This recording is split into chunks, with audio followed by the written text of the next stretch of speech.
freestyle. I'm a freestyle. Yeah, that's right, Drake. It's coming for you. Coming for you, Drake. But like, not in a But weird I'm Team way. OVO though. Not in a weird way. It's on your belly right now. Or you can swap it. All right, am I showing the guys in the back? You didn't wear your fire gear? No, not really.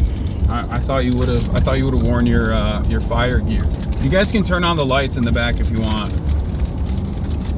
It's like not in focus. Oh yeah. It's just really focused on me. Okay. Well. Rob, show the people what they're here for anyway. You. There we go. All right. So everybody. Also, yeah. Make sure that it's not super high. Is it? I Is it have to check looking the at mirror you? sometimes? Also, No, you can show me if you want. That's fine. Also, the mic might not be on. All right. It's a red light. Here, Turn give me around the and camera. give it the mark. No, for a it's on. second. Oh, it is? Okay, we're good then. Here, look at the. Is there no audio? No, there is. I just wasn't sure if it was the No, onboard it is. mic. Marsh, can you see the lights, LEDs? In the mirror? Are you trying to show me in the mirror? Why don't Yeah, you bro. just turn it around. You can just turn it around. I can't, but I believe Murat, you. Though. just I turn it believe you. around. If there's LEDs, Turn the then camera it's around so we can see the back. No. Turn it around to me so I can see it. No, Murat. Yes, the mic is on. Why are you so difficult? I don't know what the rules of engagement are with this camera. Leave him alone. He's also zoomed in, I think. Oh, Let there him- we go. let Murat Oh, in. that makes way more sense. Thank you, Marsh. Good. This man builds. He's talented in other ways. This man builds rocket ships. It's just my pretty looks. That's my number one talent. All right. Just not capitalizing on them. That's how he rose through the ranks. All right.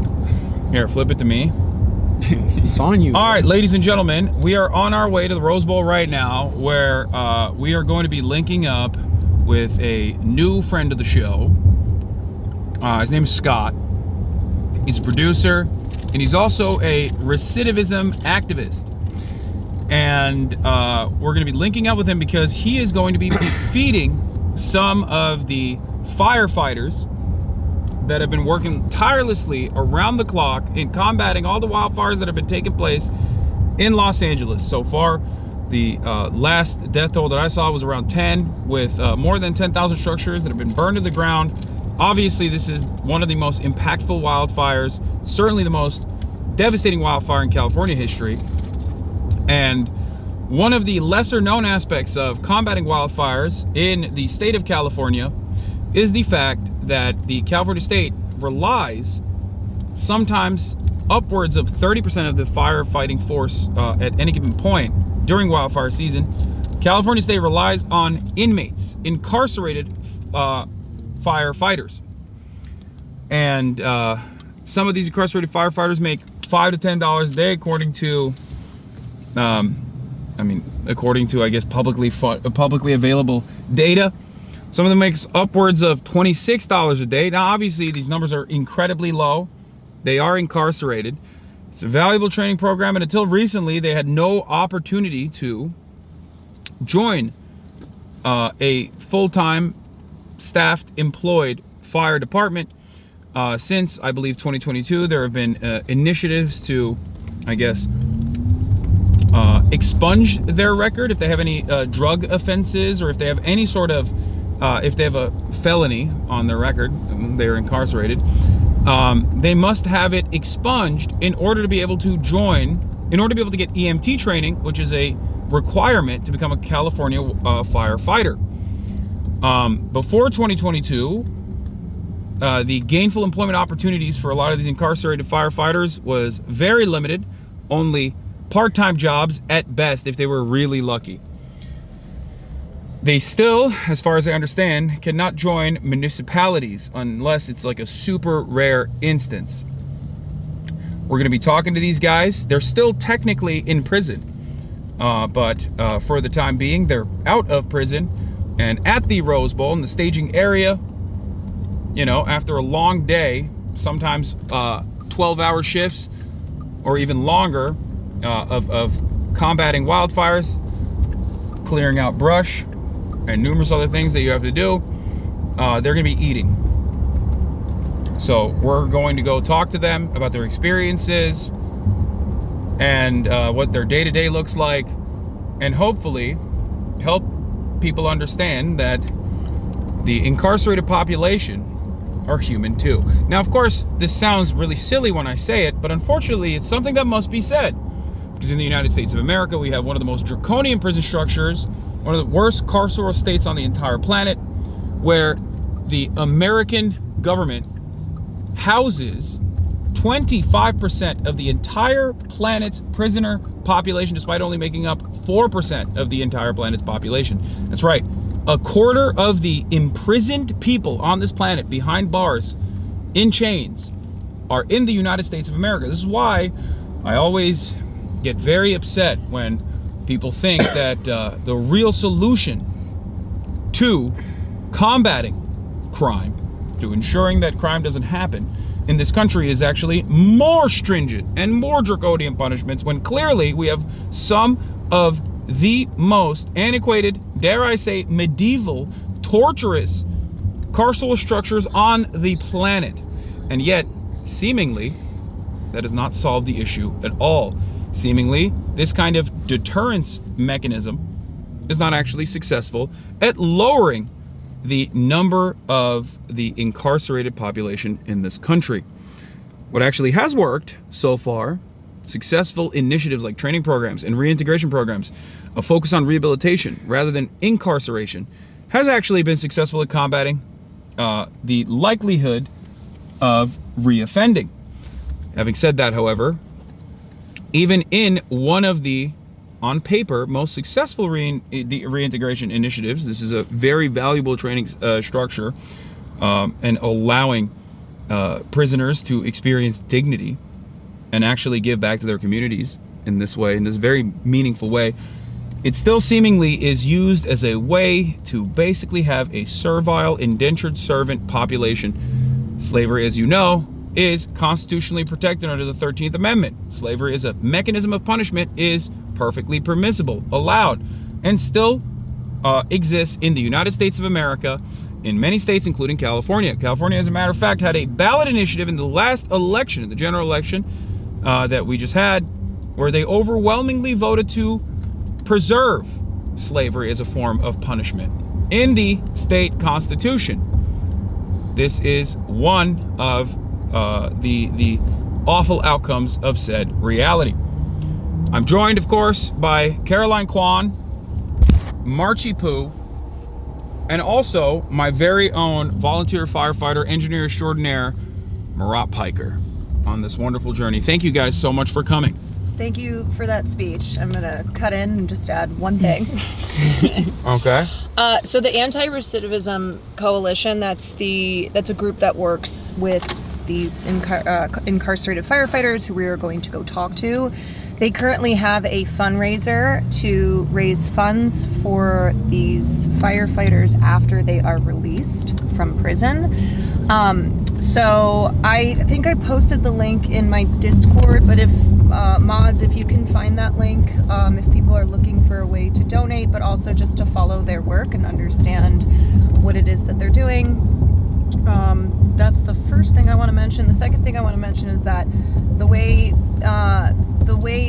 firefighting works, not even just during times of crisis like this, is that they're 24 hours on, 24 hours off. So we're going to be talking to a group of people who are on the 24 hours off, but obviously they're exhausted, and it's a lot what they're doing right now, but that's how it is. So they work for 24 hours straight, and then they have 24 hours off. God damn. Yeah, 24 hours seems like a lot. I was also talking about the truck that's behind us. Oh. Holy moly, those headlights, dude. Chat can see it. Should be illegal. I can see my future. That's how bright it is. Yeah. Yeah, 24 hours does seem like a lot. I mean, The way- you'd get tired. No, you're doing physical labor. No, I know. In like it's really, it's not effective. and really warm and really hot conditions. So, which causes more dehydration than usual. But what I was gonna say is the way this is gonna work is that first we're gonna go over there. Some of you guys are gonna stay in the car while I go and talk to the people there. Scott wanted me to, just like have a little bit of time Yeah. off camera with them before we go in with the camera. We've gotten prior authorization, prior clearance as well. Even apparently. So are we going into like a makeshift prison? No, so No. they have like these giant trailers where I think it's like 3 levels of bunks that they sleep in, and this is where they stay in these camps. I think some of them stay in hotels too. Even like they put them in hotels or trailers. I think there's up to 1,000 incarcerated firefighters who are currently fighting the blazes. Yeah. So over the week it has tripled.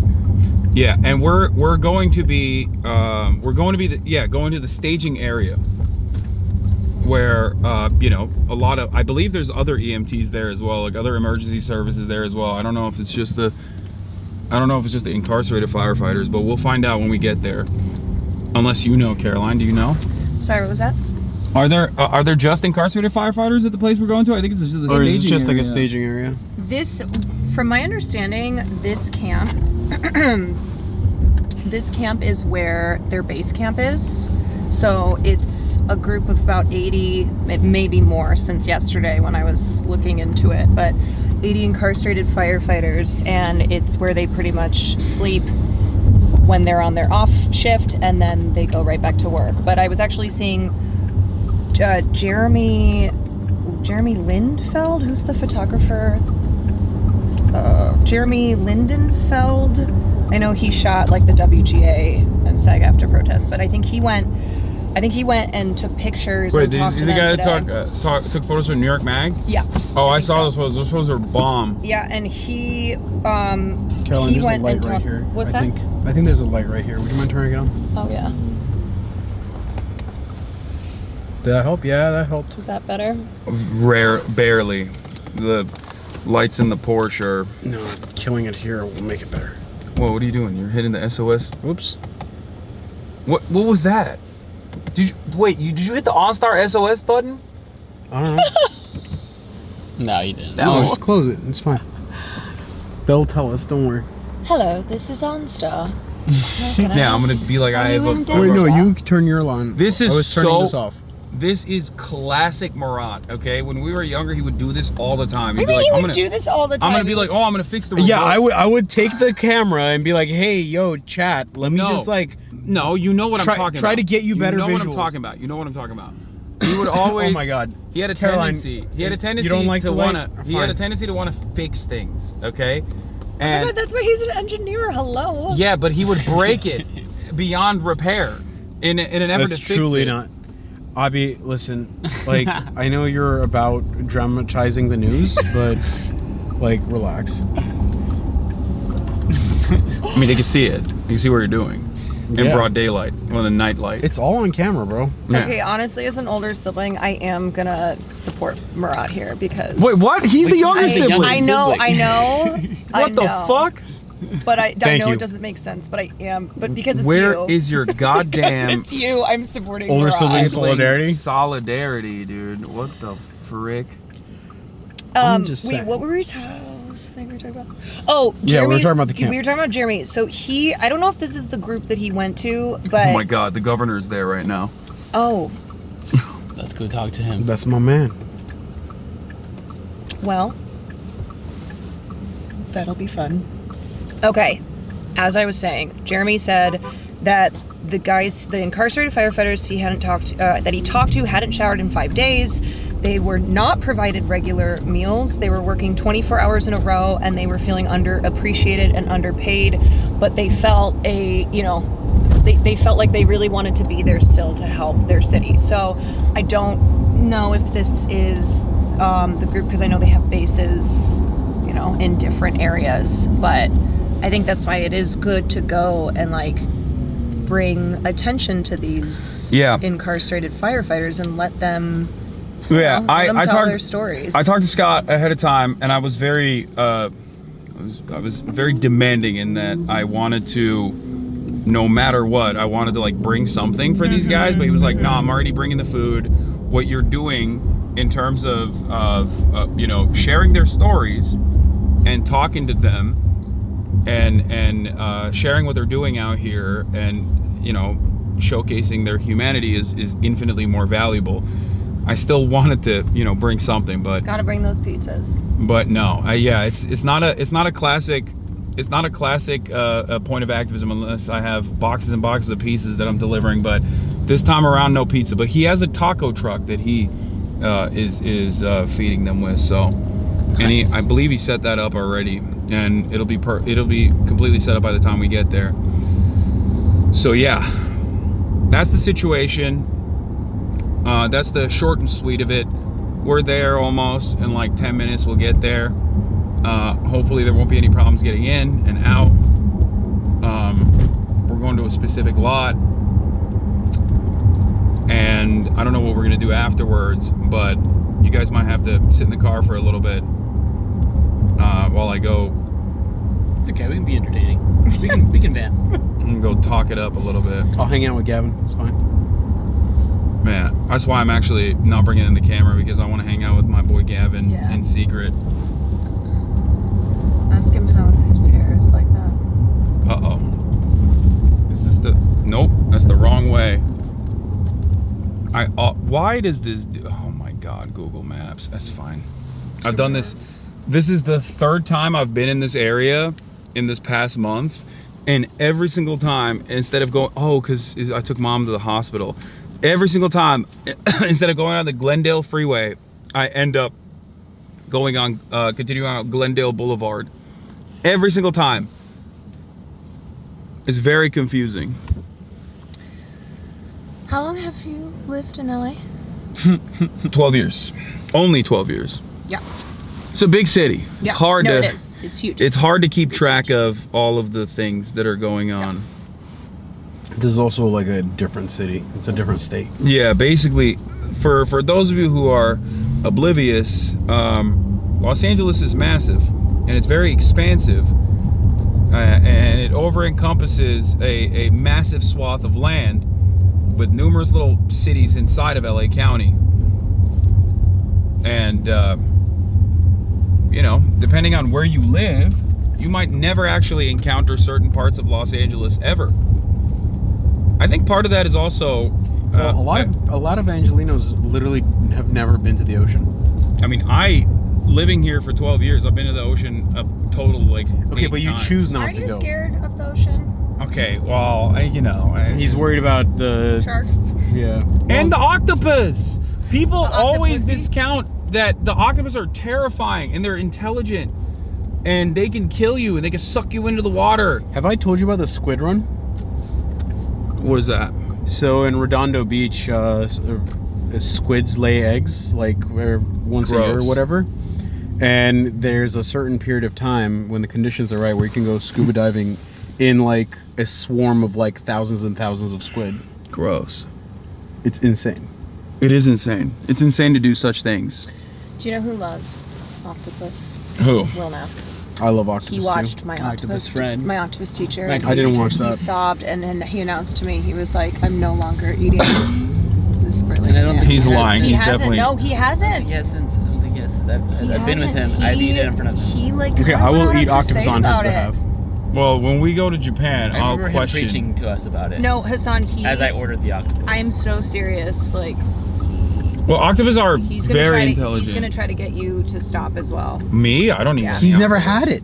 I Oh don't yeah, eat you don't octopus. eat seafood. Yeah, he's good. So I don't eat yeah, any success. seafood. Will, Never we mind. nailed it. I don't eat any Will seafood. did it.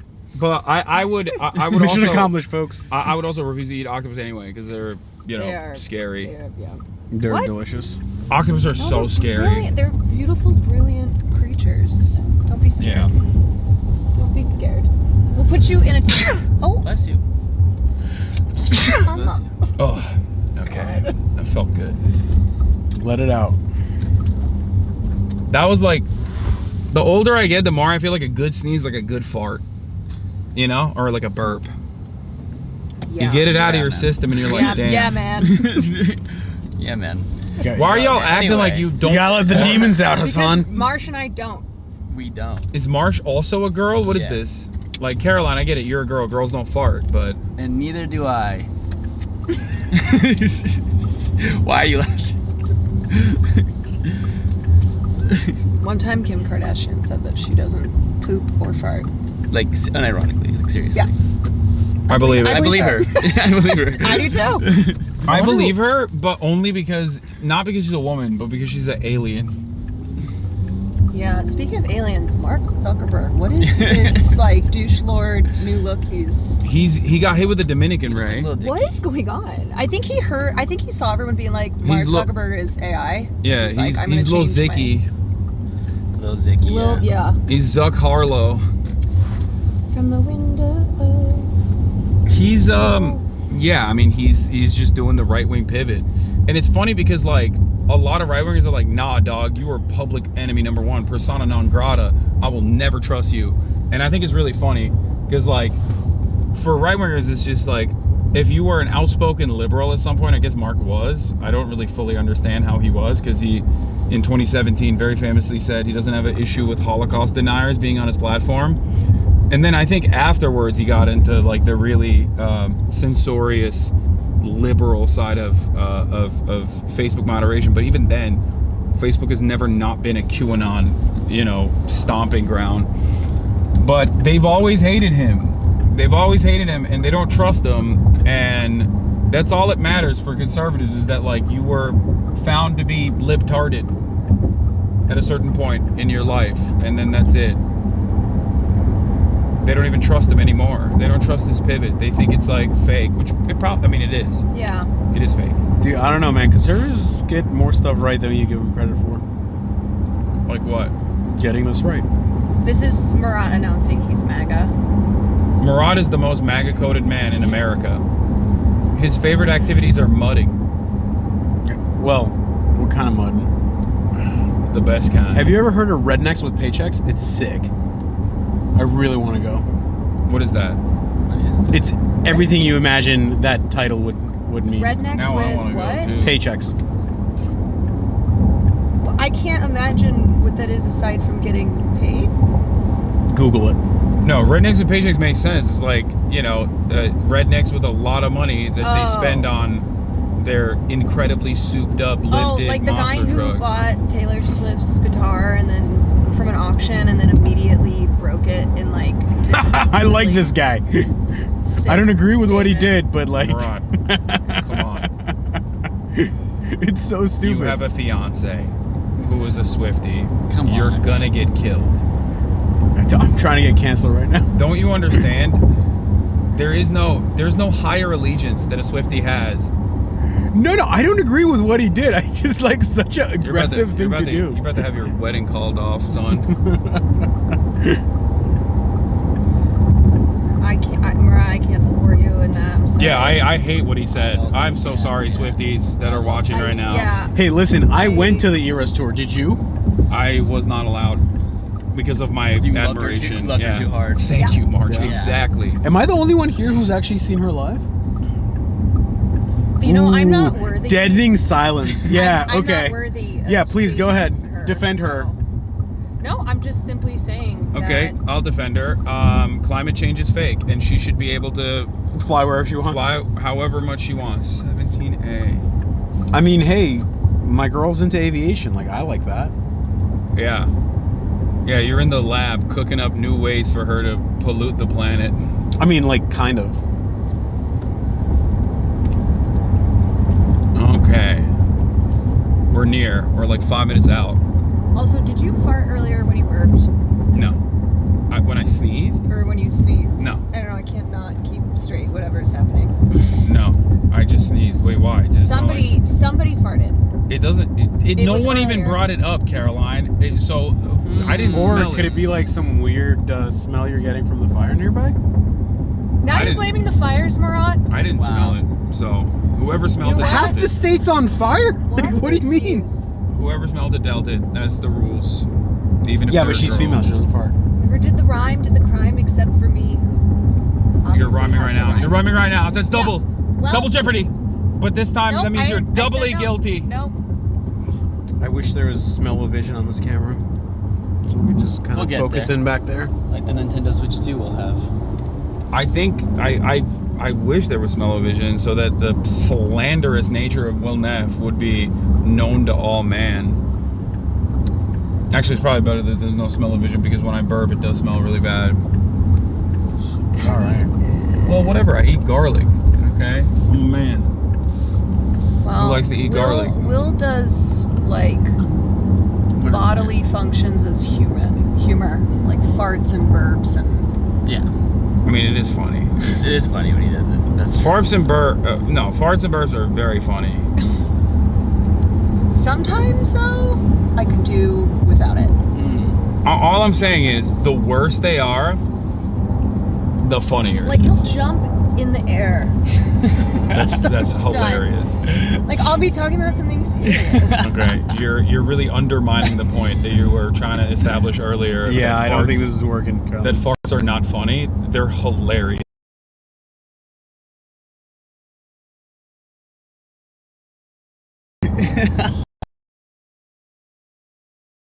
He's got a routine? So much. Baby, yeah, we're effing. We're effing? We're coming back. I think We're it's. coming back. I think We're it's back. this. We're back. We're back. This area here. That's crazy. So we do have spot reduction. We're back. That was fast F. That's crazy. On lowercase f. Yeah, we're back. The fact that this backpack this backpack also Fs is crazy. Bro, you don't have like a cable connected to the mainframe. Like, That's what he needs, though. once we get that schmank. yeah, I don't know about that. Once we get that schmank, then we'll have complete unlimited bandwidth, uninterrupted. Oh my Okay, Elon's gonna Neuralink us all, and then we'll be able to Well, stream. oh my God, it. what? Honestly, I kind of want a chip put in my Then head. we'll be able to stream I just at love avalanches. They're 6K awesome. bit rate at all I times. feel like my memory has gotten worse. So I'm like, just put a chip in my head. Just do it. I mean, we are getting older. Elon bat chest. Just do it. Neuralink bat chest. It's like that Black Mirror episode Yeah. where they put the. I was like, you know what? I'll take that. I'll do it. Yeah. Dude, this is not a flattering angle at all. Not a what? Flattering angle? Right, you have no unflattering angles. They're just all bad. No, they're all. Oh, he's saying you're a Chad. You're Saying you're a Giga Chad. Yeah, what's wrong with you? Okay. Take the compliment, bozo.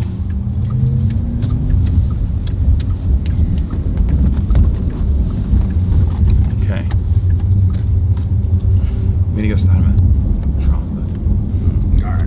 What's Have you- going on back there? Have What you is guys that? ever been to the? Oh, my God. God. What is that guy doing? He just stopped in the middle of the road. Indecisive ass. That's craziness. You know, if you're getting on the wrong highway, you just gotta go, okay? And then you're gonna have to turn around. You can't, like, fly across. Have you guys been to the Rose Bowl? I've never been here. Well, period. It's amazing. They have it once a month. My mom would appreciate the things you were saying. It's like the granddaddy of flea markets. There's apparently a swap meet in Long Beach I really want to go to where they sell like high performance engines and stuff. What?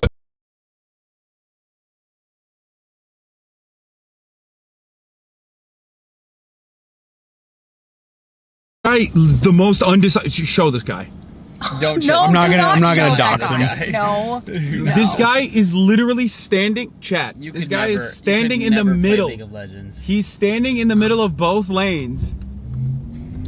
And this is the second time he's done this. Last time almost caused us to, get in a car accident too, so. Luckily.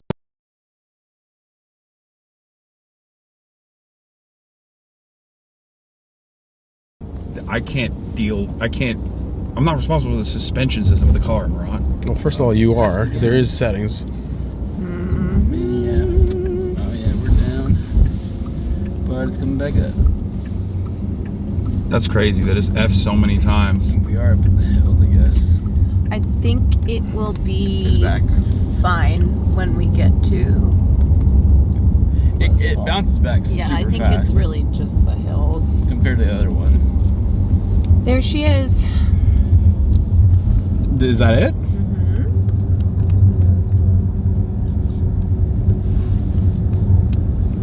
Incident base. Chat is saying it's great. It just refreshes instantly. All right, Glaze. Ground support supply fuel. Oh my God, this guy's the worst, dude. I mean, he's. Well, it turns out he's a volunteer firefighter, Yeah. like trying to save lives. Yeah. He's like, this guy sucks. Yeah, just learn how to drive, asshole. How about you volunteer to learn how to drive? Okay, let's not, you know, have road rage. You wouldn't last a day on the Rift. Wait, why are you saying that? Oh, did you see those tents? You can't control your anger. Your jungler would kill into your lane, and you would just lose it. You'd throw your keyboard through your monitor. Yeah, well, I'm never gonna. Yeah, this place is huge. This is way more than 80 people. Yeah, no, that's what I thought. It was it's a staging area for numerous different firefighters, numerous different brigades, probably EMTs as well. They got cranes. Gotta lift things up. This is pretty cool. I'm not gonna lie. We're very fortunate to be able to have this opportunity. Well, I mean, I wish this base camp wasn't here because we didn't have fires, but yes. Yeah, no shit. I think that's established. Bulldozer! Commentator stand, mama. She. Yeah, I got it. I got really excited about bulldozers. I got it. Merhaba. I learned Turkish. Oh, merhaba. Merhaba. And to you as well. Oh, I see. I was watching. I can't remember what I was watching. It would be like a film or a show. And they said merhaba. And I was like, oh my god. It was probably a Turkish soap opera. I might have passed it. Try entering here. One of these places. Wait. No, that's it. I'm going. No, I don't think I can go through the gate. Okay, go that way. Yeah. Here, let me give this to you guys for a second. Sure. And please don't show the front. Yeah. Oh yeah. This camp. Yeah. That's me. This is it. Okay, keep going. No, Hi, you gotta Cat. open it. This is it. See the group of them. Oh, good. Oh, whoa, they're staged right there. They're chilling.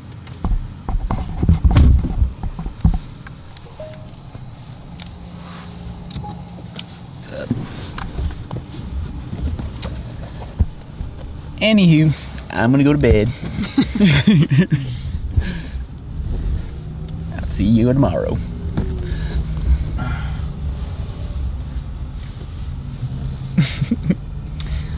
Haas, I brought you a mask. Am I even supposed to be? Oh, Oh, was that you? no. No? Am I not allowed to park here? I don't know.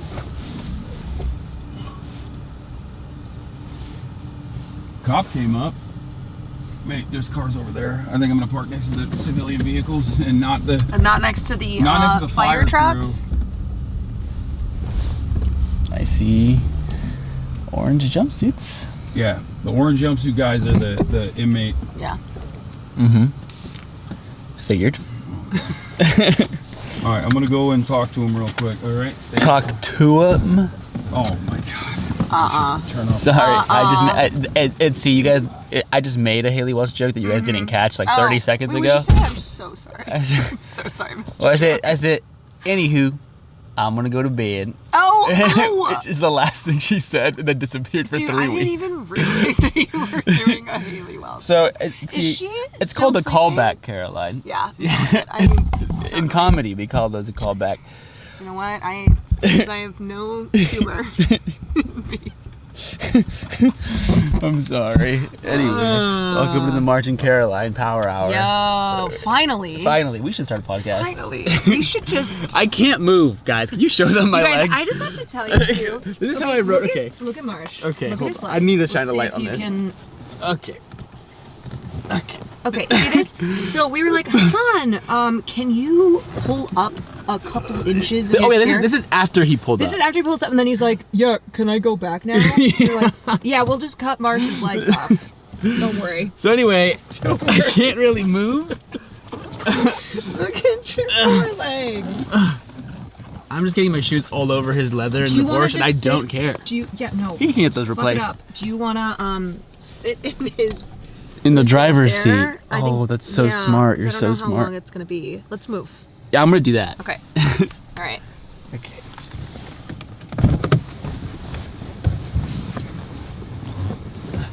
Can you walk? Can you even walk still? How are the legs getting out of the car? Oh, hell yeah. That's way better.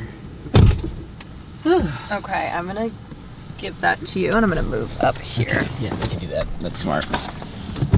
Okay. Oh my god. I could take his car. I won't, but I Yeah, could. you can really smell the smoke. Anyway, hi y'all. What's up? Hey, y'all. Hey y'all. I'm so sorry I missed your Haley Welch joke. It's okay. It was chat. See, it's not for you. It's for them. It's for them. And they caught it, so that's all that matters.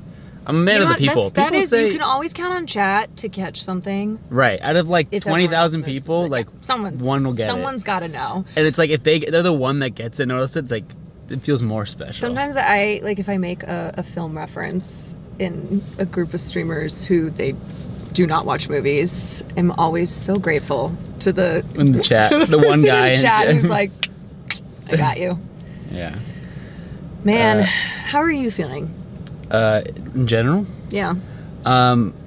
fine. I mean, the world's on fire, so I think I'm just like so numb to everything at this point. I don't know if you feel the same way, but I have felt like a particular love for LA this week that Oh, for sure. I don't know. I mean, this has been my home for almost 10 years. Yeah, I mean, I grew up here. Like, Yeah. I've been seeing wildfires my entire life.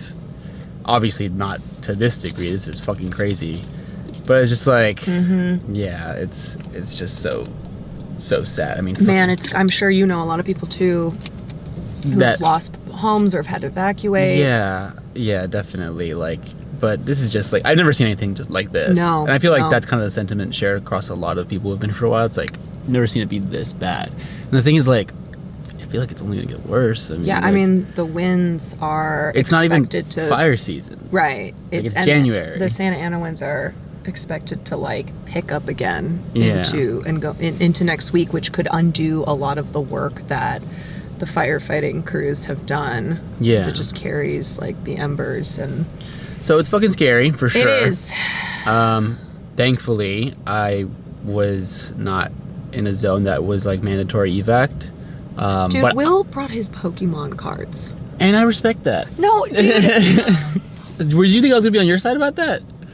I was pulling packs with him at karaoke at like 3 a.m. We pulled the Venusaur together. Okay, you know what? You're the wrong. I shouldn't have brought that up with you. I should have known. I should have known. Yeah. You'd be like, yeah, no, I get it. Yeah. I told him though. I said, Will. That's the when the house burns down. That's how he's gonna pay for the next one. Do you know he's told me before too? He's like, if anything happens to me, like one day Save he brought the me. cards? One day he brought me over, and he's like, hey, if anything ever happens to me, I'm like, Like what? What? What are you trying to say? because if if something bad happens to me, I want you to know where the Pokemon cards are. Oh, and he has them like in a Like safe. he had like, no, it's not in a safe. It's in a box. It's in a box, and he's like, I between want two you. saves and a hidden trap door. It's like I want you to have these.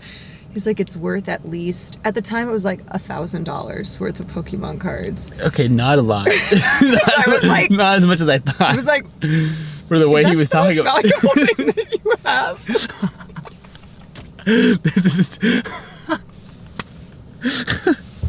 I was like, okay. He goes, so if anything happens Some people to have me, like priceless family heirlooms or just like a bunch of guns. He's no, like- man, it was these Pokemon cards, and he was so serious. He was so serious when he's like, if anything happens to me, he was like, this will keep you and Farley going for a little while. I was like,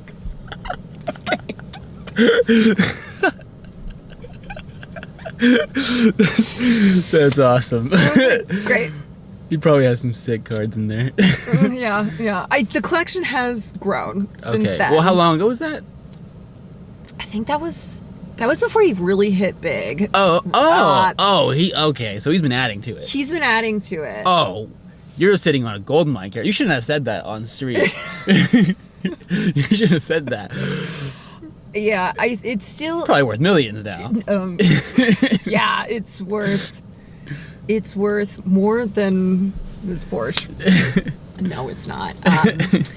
But yeah, I said to him, I was like, okay, if we have to evacuate again, we need to be better. This is the test run. Yeah. And mistakes were made. And he's like, Yeah. what? We did a great job. I was like, no, we took too long. We took too long. For sure. Yeah. Because what I was afraid of happening happened, which is that we got gridlocked. Like, we could not. The reality of like LA go. streets too is like they're gridlocked normally. Normally, I know. If I like know. you panic everybody and tell everybody to get out at the exact same time, it's like nothing is moving. Yeah, I was telling people yesterday, I was like, you know, the warnings happen and then you might get an order within a minute. Right, you gotta, like there's hardly any time. And so if you're in the LA area, you know, it is not being overly dramatic or fear-mongering to say have stuff prepared. For sure. Because it does happen really fast. But dude, we got lucky. Yes, I know. We got lucky that I know. wasn't the I know first where you night. are, and it was. Yeah.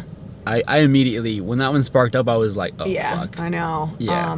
If the winds had been worse, if I don't know, if they hadn't been able to do the airdrops, then that's what happened Tuesday night. Is they couldn't. Because it was too windy. They were grounded. Yeah. They were grounded because the winds were hurricane so level, crazy, and so all you have then are the crews on the ground, and like there's really not much that they can do. Yeah. I think Palisades right now is at 11% contained, but the fear is that's like crazy. if the winds are, you know, if they're bad again, then it might just, like, undo a lot of what they've done. I'm so like just, I mean, fascinated is the wrong word, but just like I can't even like wrap my head around like how those fires are still burning, because I see the images of Palisades, right, and it's like wiped off the map, and then it's like, oh, it's only 11% contained. It's like, what is still burning? Like, is it just like continuing outward? Like, what is happening? Well, I think we're getting the. Oh, Good. hello. Yeah, you guys are good. Okay. Okay.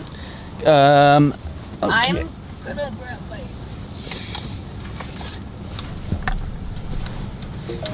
I would suggest wearing that mask. Yeah, I'm gonna.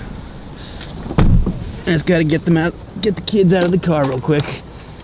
Get them out of the high chair. It's not good out here. No. Okay. Leave that behind.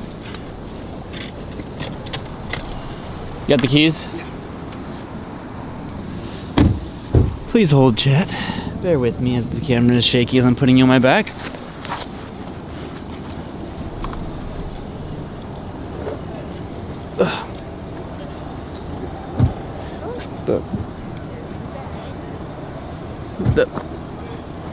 Oh my god, this backpack. Oh, okay. Okay. Oh, I put this backpack on wrong. Hold on. It's a new bag, chat. It's a new bag. Hold on. Caroline, I need your help. I got you. Oh, I'm good. I got it. Whew. You sure? Okay. Yeah.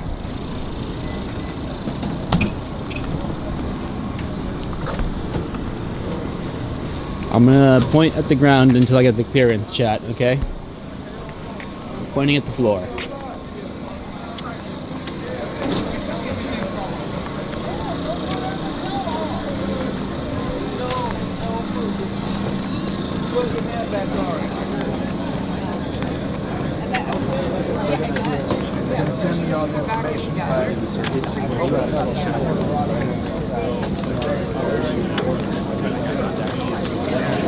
Excuse me, sorry. What's up, Will? How you doing? Hi, I'm March. This is Marge, this is Caroline. What's up? Can I? Yeah, you can show now. You can. The only thing I should know is that like there's always been Alright, that misinformation online. When he came in the office, Cal Fire budget was $2 billion. It's now $4 billion. Yeah. There were 7,000 firefighters. It's now $14,000. He's doubled everything. So Yeah. he has crushed it as a governor. In this one issue, Yeah. he has crushed it. Oh, yeah. No, I Yeah. Whatever I give- Trump has to say. no, I don't care about that. I know you don't. I'm just like. Just as long as we don't get into homelessness, it's fine. Oh, his homelessness deputy is right. Where is the homelessness deputy? Gavin is right behind us right now. Big Gav, gruesome Governor Gavin Newsom, California. I've never met him. California Oblast, ruling with an iron fist. But we just talked. What do you want to tell the camera about yourself? Scott Budnick, movie producer, spent 14 years making The Hangover and Project X and a bunch of stupid shit. Went into juvenile hall, met a bunch of incarcerated kids, and started doing this. And here we are, still making movies, but doing this is what kind of feeds my soul. And what's the group that you work with predominantly? Like you have a recidivism. ARC. Right? So an organization I started. So after I was making comedies, then I did that, and now I'm back in the movie business making movies, but I'm still on the board of ARC and doing this kind of work. We were supposed to have a meeting on Friday, and I got evacuated. That was like not. I didn't even realize that you were doing this thing. We were supposed to have this meeting, and I thought it was like a regular. Sometimes producers and stuff like that hit me up, and then Caroline was like, "Oh, I was doing some research on like incarcerated firefighters, like where to donate and whatnot, because it's something that we talk about quite a bit." Yeah. And he was like, "Oh, there's this guy, Scott Budnick." And I was like, "I know this name. Where do I know it?" It's like, "Oh my God!" Wait, you figured this out? Yeah, she's the one. Yeah. I'm like, wait a second, that's crazy that these two things intersected. We actually have a mutual. What's going on, man? Kimbo, nice to meet you. Kimbo, Hassan, So I nice to meet saw, I you. was like, oh, this guy. Okay, I think we gotta connect with them. That's crazy. Yeah. Need Big Kimbo right here? All right, yeah, let's do it. Hi. Kimbo, you're on Twitch. What's up with it? How's it going? So, from what You we guys understand, Scott was telling us Scott was giving us the lay of the land here. Okay. So you're originally from Juvie, right? Or Nah, I'm a youth offender. You're a I youth caught my offender. case at 18. So yeah, all the red caps here in particular, if you can show right there, they're all from. Are you guys all from the same correctional facility? Yeah, we're all from Growlersburg Fire Camp. Okay. We're the Wild Peak Crews. Okay. The So crews here right now. these guys went in as juvenile offenders. From what I understand, there's also there's a lot of restrictions in terms of who can do this kind of firefighting as an incarcerated individual. But for you guys, there's a additional opportunity, right? Like even if you went in as a violent offender, Yes, sir. if you went into a juvenile facility, you still have the ability to come and get training. What are the benefits of doing something like this? Okay, we got violent crime, so we got sentenced to a longer time. Yeah. And we're supposed to go to high level security yards, real serious stuff going down, real dangerous yards. But with this opportunity with Scott Budnick, he let the guys that got caught up at 18 not have to go do time with like OG lifers and all that. So we got an opportunity to come to fire camp and we get time cuts. So time off our sentence, a bunch of time off our sentence. We're like the highest paid inmates in the whole system. What's the pay though? It's still pretty low, right? Yeah, it's still low. It's low. I think I get like $180 a month. That's crazy. They give you extra when it's during a crisis, right? I was reading that you were supposed to. Nah, we don't get no extra during no No? crisis. Not for us. Maybe the free firefighters, but we don't get no extra during the crisis. But there's supposed to be a pay increase in the future. We're supposed to get $5 an hour, but that's still low for like people on the street. But for us, we're like that make us like we'll be doing real well. Yeah, but you're doing crazy work. You're Crazy- out here. yeah, You crazy said work. 24 Crazy hours ass in, stuff. 24 hours out, right? And then Yeah. sometimes they do 12 hours in, 12 off. But Yeah. I mean, what are some of the things that you do on a day-to-day basis out here? All right. We go into. In terms of lighting, do you want to just move this way? That way? Yeah, let's do it like Yeah, this. yeah. All right. Yeah, that's probably better. Well, we're the hand crews, so we go in with our tools. We hike up. We hike a bunch of miles. We're on the mountain. Then we grab. We work with our hand tools. You feel me? Yeah. So it's like the hardest job in the firefighting. For the wildland. Period. It's like we're like infantry. We're the foot soldiers. Yeah. So we're cutting line, we're scraping brush, we're using chainsaws, scraping brush, we're making a path between the fire and the rest of the fuel, the community, the brush. So we make that barrier, we create that barrier with our hand tools, but it takes a long time, it takes hours and hours, and we go where the bulldozers can't get to. You feel me? So we go in tight spaces, real steep, where a bulldozer would like fall if it would try to go up there. It's crazy. So yeah, it's crazy stuff. We sleep out there. We get our rest when we can out there on the mountain. It's crazy. Yeah. So it gets dangerous too, right? It's dangerous. Yeah. It's dangerous. I have to dodge rocks sometimes coming down. Dodge them. You feel me? I swear to God, on my mama. We got to. This is crazy, bro. It's crazy. All right. Dangerous work. Will you like it? Yeah. Do you feel like it's almost like a respite from being? Is it better than being in prison or no? It's way better because I was in a prison yard. I'm seeing guys get stabbed, get jumped, get beat up. The cops treat us like shit. But here, we get better treatment, right? They talk to us like humans. They talk to us like humans. We got a job. We're underpaid, but we got a job. Yeah. You feel me? And then the community comes out and shows us all kinds of love. We never received that growing up. We never received that kind of love, that kind of recognition for anything we've done. So now, doing this kind of stuff and all this love coming, that's life-changing for a lot of guys, because that's all they be needing is a little bit of recognition. With this, it's life-changing, and we get opportunities at careers. How long was your sentence? You know what I mean? 17 years. 17 years? Yep. God damn. They're going to shave it off. Yep. They're gonna shave it off. They're gonna shave it off. They shaving some off. They better shave it off. But you feel me? We ain't breaking. You know what I mean? We ain't folding. You feel me? 17 years, but now I'm at camp. I got about 2 years left. 2 years left. I had to work a bunch of time off with schooling and graduating high school. How old are you now? I'm 25 now. I'm forgetting. I've been down for a minute. I feel you. I started at 18. I'm 25 now. And you got linked up with this program how many years ago? I got to fire camp last year in November. That was the first time any person like mine with my kind of case, violent crime, was allowed to go to fire camp last year in November. So we're the start of it. What about for adult offenders? Do you think that like it's a good program overall, right? Like it's like. Even if it wasn't fighting wildfires, like, do you feel like these kinds of initiatives? You talked about being feeling like a human, right?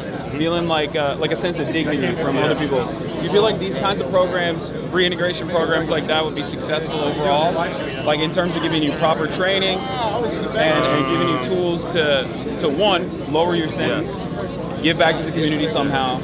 And then when you go out, you have, I'm not entirely sure about the wildfire programs in general, but like in general, it's good to have that kind of work experience so you don't feel like your life is lost. Yeah, it could be successful, but the thing is the pay. The work compared to the pay is like, it's crazy. Yeah. So a lot of guys get broke off on the mountain, their body get beat up, you know what I mean? Yeah. But if the pay went up, more guys would be more grateful for the opportunity. Yeah. We're grateful for the opportunity. We got all this time. You feel me? We're young. Then we're real excited. We're real motivated. So when we get out, we're firefighters. You feel me? We're not running the streets no more. Yeah. But for the adult crews, I mean, it just depends on their motivation. But it's hard work. So if you're lazy, you're not gonna last. You're gonna hate it. But if you're motivated to better yourself, it's gonna work for you as long as you work it. I feel you. Yeah.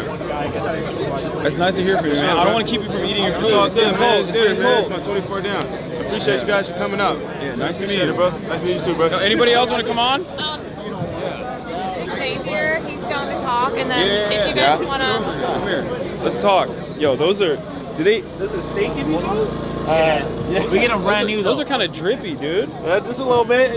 So you look fly on the mountain. Something nice. Yeah. Do you get to keep it? Do you get to keep the hats? Yeah. Oh, you get to bring it back? Well, everything, they give us everything. Everything's kind of state issue when you get there. They kind of prepare you for the fires. So that way when you get out there, do what you gotta do. I'm saying, like, when you go back, do you get to keep them? I don't think so.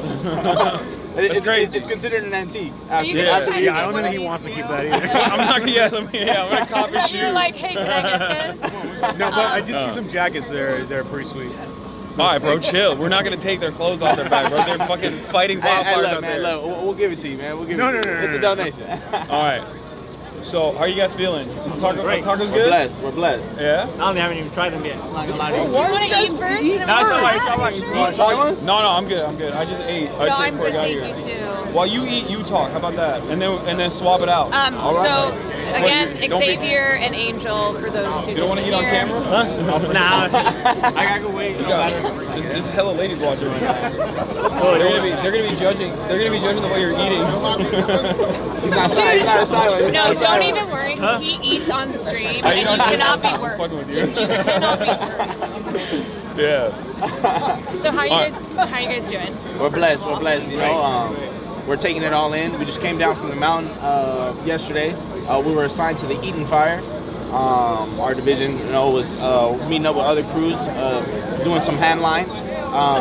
The dozer only goes so far. You know, our job is really to kind of get in the cracks and crevices where the dozer can go.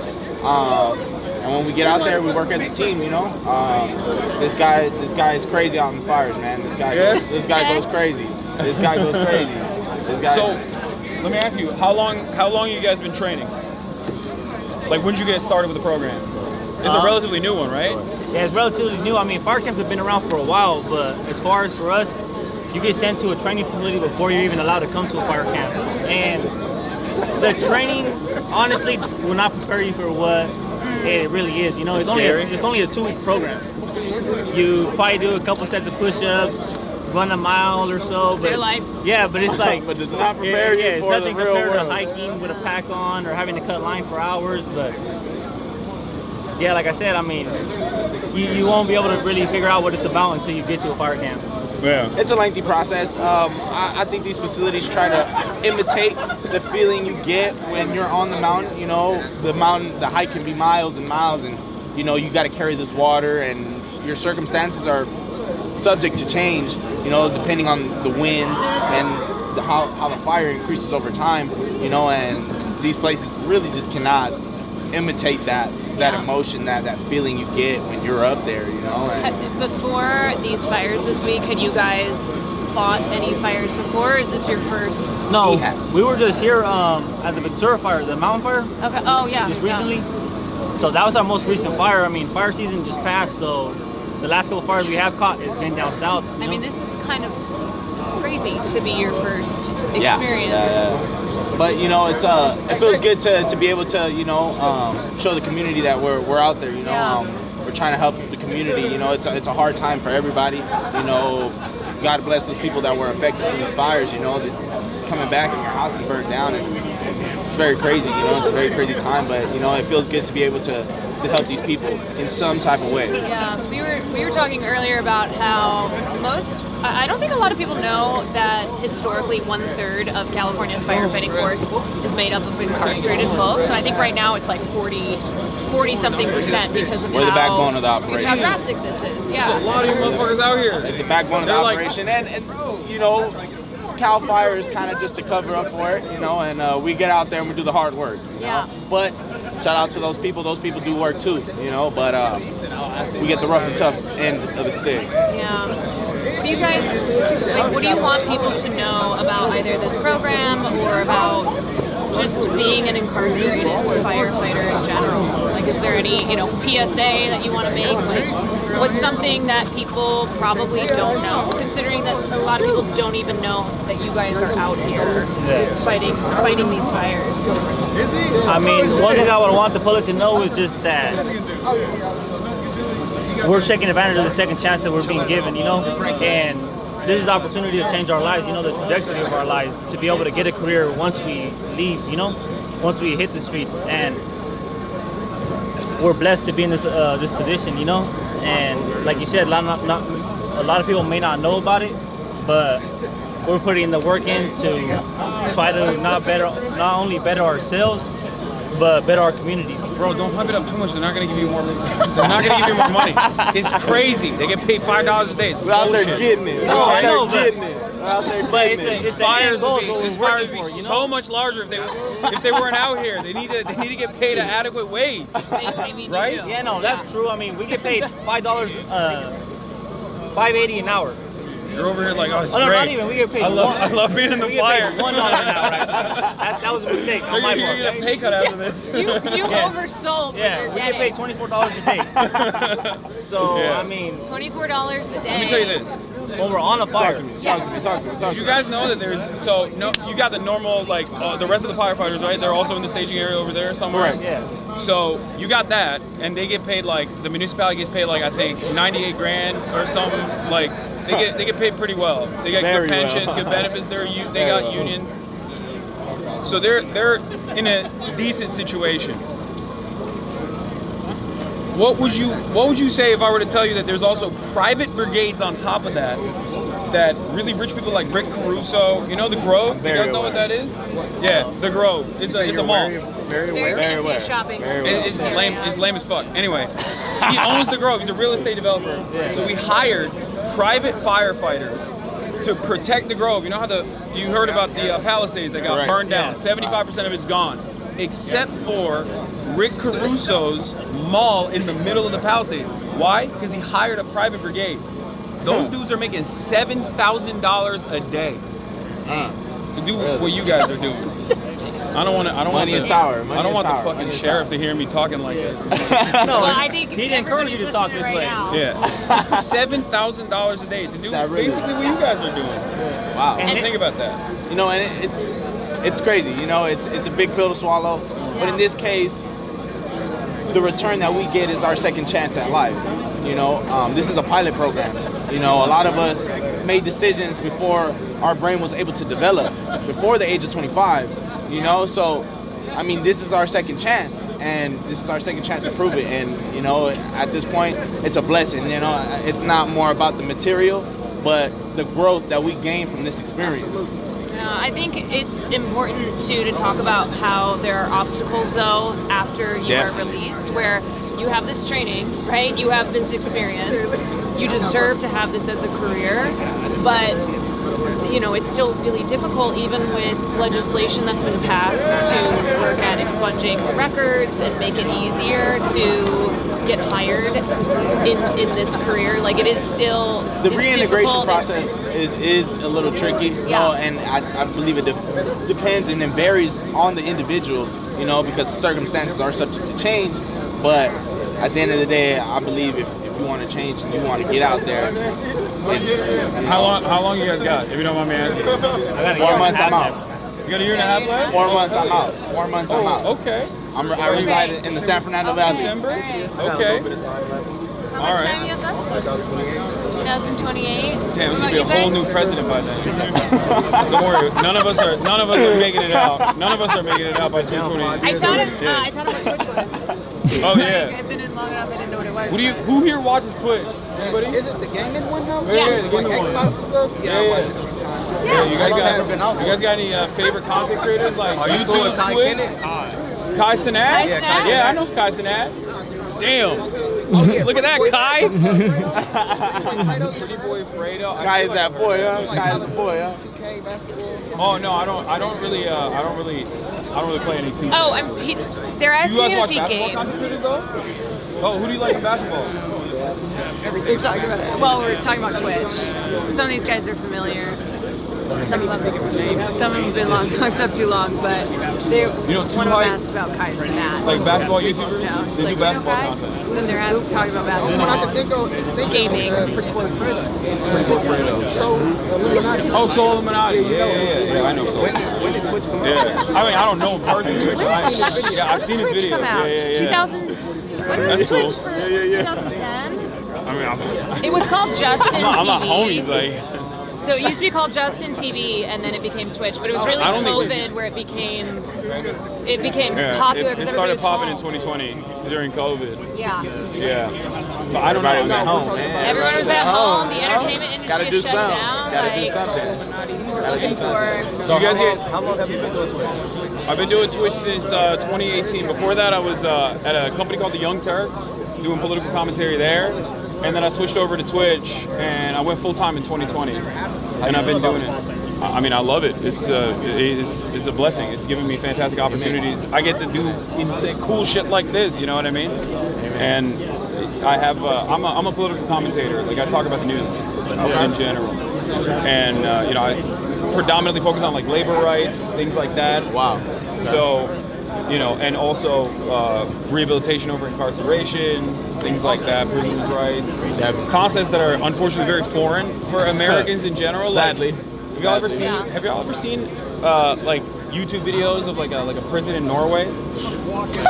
Look it up. There's a whole show called The Worst Prisons in the World, right? Yeah, America has the worst prisons in the world, bar none, straight up. They say like, oh, Russian prisons are bad, Turkish prisons are bad, or whatever, but American prisons are obviously the fucking worst. Terrible. They're trying to for-profit implement that in industry, California. Definitely. Yeah. And they're privately owned industry. Yeah, I mean, it's, you know, one problem is that, I mean, it's good that incarceration rates have gone down, but now they're like, oh shit, we have less people to use as firefighters.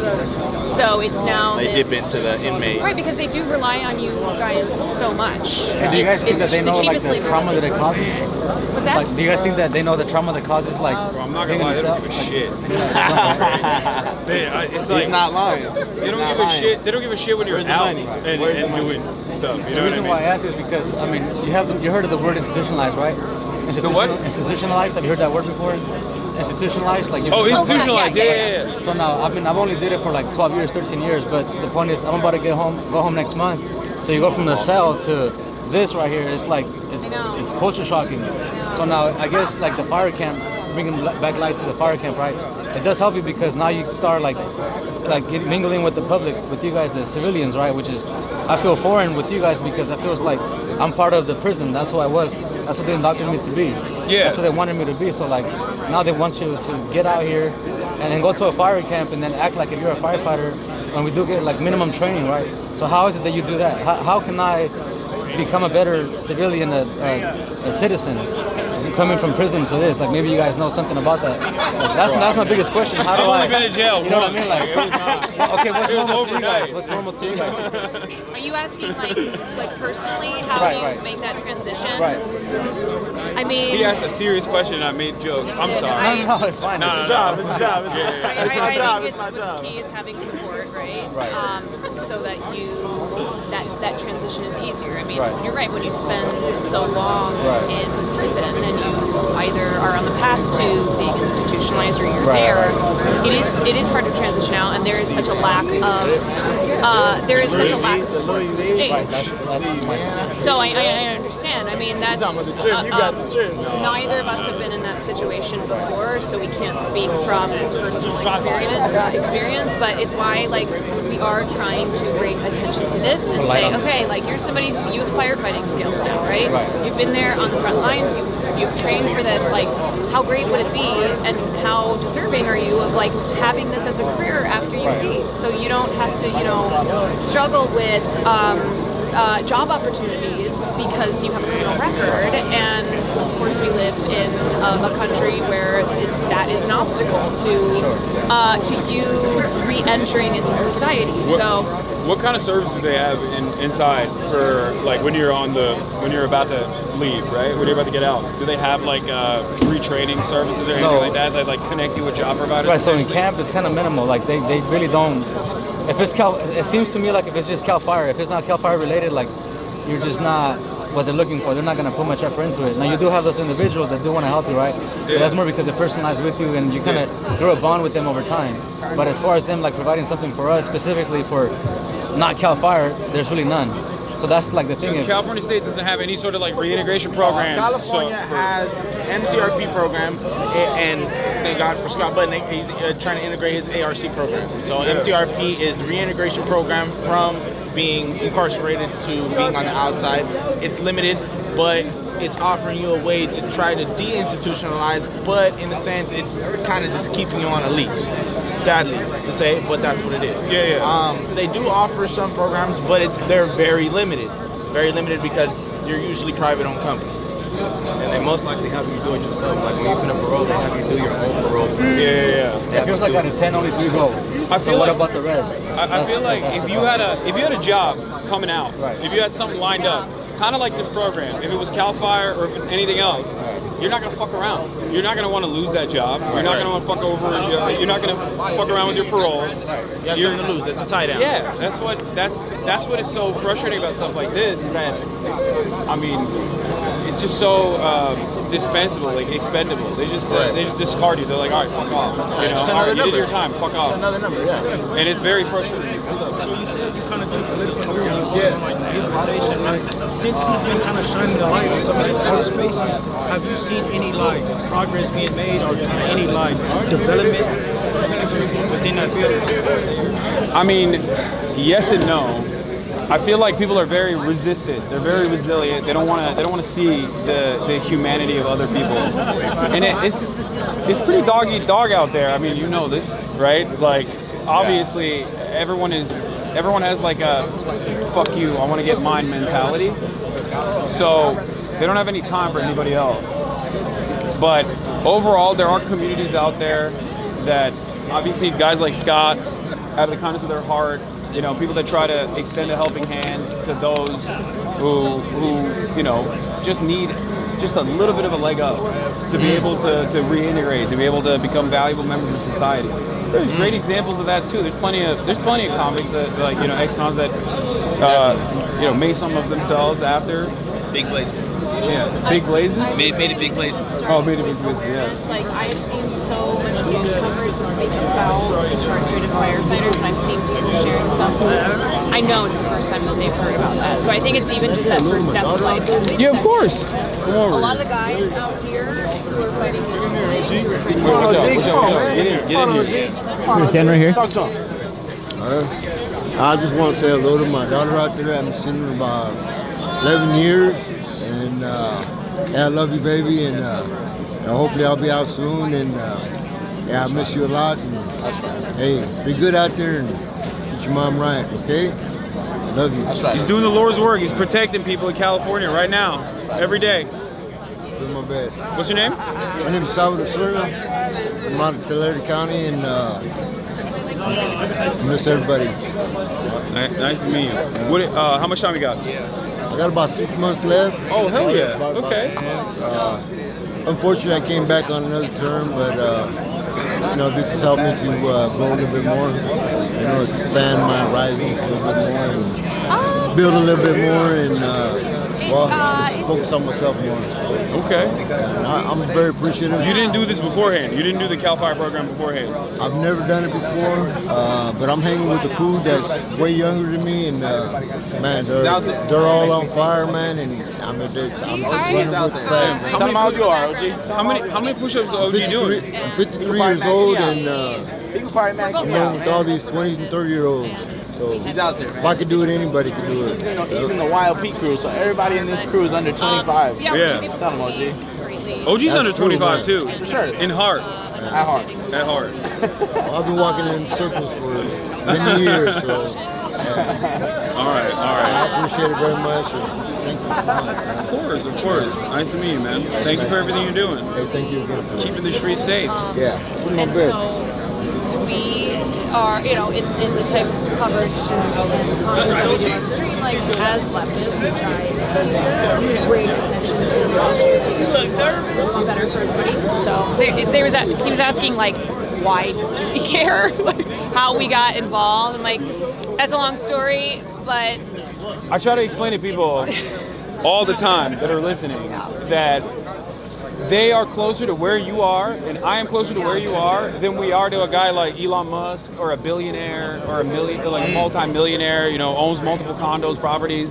Like, obviously sometimes people don't have a good starting position in life, you know what I mean? And they get lost in the system. Like, no one is like truly evil. I mean, okay, there's some motherfuckers who are truly evil, but like child molesters, they're evil. But like, other than that, you know, everybody has a story. Everybody's a normal human being. Yeah. A lot of good in people. I remember It's all about maximizing potential. Breaking that stigma. A long time ago, I saw this visual of a race, right? So imagine you're running, and not everybody is at the same starting. Some people are ahead, and some people are behind, but you're all running that same race, and that is the reality is that depending on your circumstances in life, you might be ahead or you might be behind when you start out that race. And so, you know, a lot of people, they have no control over the circumstances in life that they're born into, and they shouldn't be demonized for, you know, for something like having been in prison in a country that makes a lot of money off of imprisoning people for, frankly, things they shouldn't even, you know, they shouldn't be in jail for the first place. And or at least be in for a much shorter period of time and a focus on rehabilitation. These sorts of programs are good for that, especially. Very important for that. Because everybody needs to be busy, bro. That's what it is. You know what I mean? If you're not busy, you're going to go fucking crazy. Yeah. Sitting around looking at the same gray bars all fucking day. So obviously, I think breaking that pattern a little bit for you guys is, I assume, very helpful. For sure. Yeah. Bro, you have the Luffy scar. You know what that is? One Piece? It's an anime. always great. It's a very famous anime, and the main character has the exact same scar that you have. Yeah, probably. you bring up that anime at any. I mean, yeah. So you spoke about like the rogue, like individualism, right? And I think we got to get kind of to like the collective identity or the collective mindset. And you spoke of like the race. And so my question is, how do we like bridge that gap to where we kind of like bring the people more together for that collective identity? I think it's a matter of recognizing. For you guys, it's a little bit different, obviously, because you're in prison. So obviously, there's a very rigid structure to your life, and I think a lot of that is, like, you see collectivization in like the worst aspects of it, maybe like in the same way that the military does it, where they break you down and reduce you to a number. But I think overall, people should recognize that they have the exact same interests in life. Like that's my principle, at least. I believe that everybody wants a hot meal, a roof over their head, you know what I mean, and a decent job, and maybe to get pussy on the weekends and watch some fucking anime, play some video games. Yeah. So shit you can say on Twitch, huh? Yeah, I can say that. Yeah, you can say whatever you want. Now you know what Twitch is like. Okay. But like serious topics, and then also. But that's what everybody wants. Yeah, realism. And I think it's always the limitations of the system that cause people to not be able to achieve that in the most successful way. There is virtually nothing different between any of you guys and someone like myself, except for, like, I'm willing to bet that my beginning point is more affluent, more privileged. You know what I mean? That's it. Definitely. Like, I fucked up. I fucked up when I was a kid. I fucked up when I was a young adult. I mean, I got arrested. You know what I mean? Like, but the difference is, well, I mean, I was broke when I got arrested, so that's not the best example. But but still, like, I had a network to be able to rely on, to fall back to, and if that's taken from underneath you, if you don't have that support system, then some people end up falling through the cracks, you know? Also, that's Nick Cannon. That's why it's. Oh, nice. Yeah. But as far as bridging the gap, I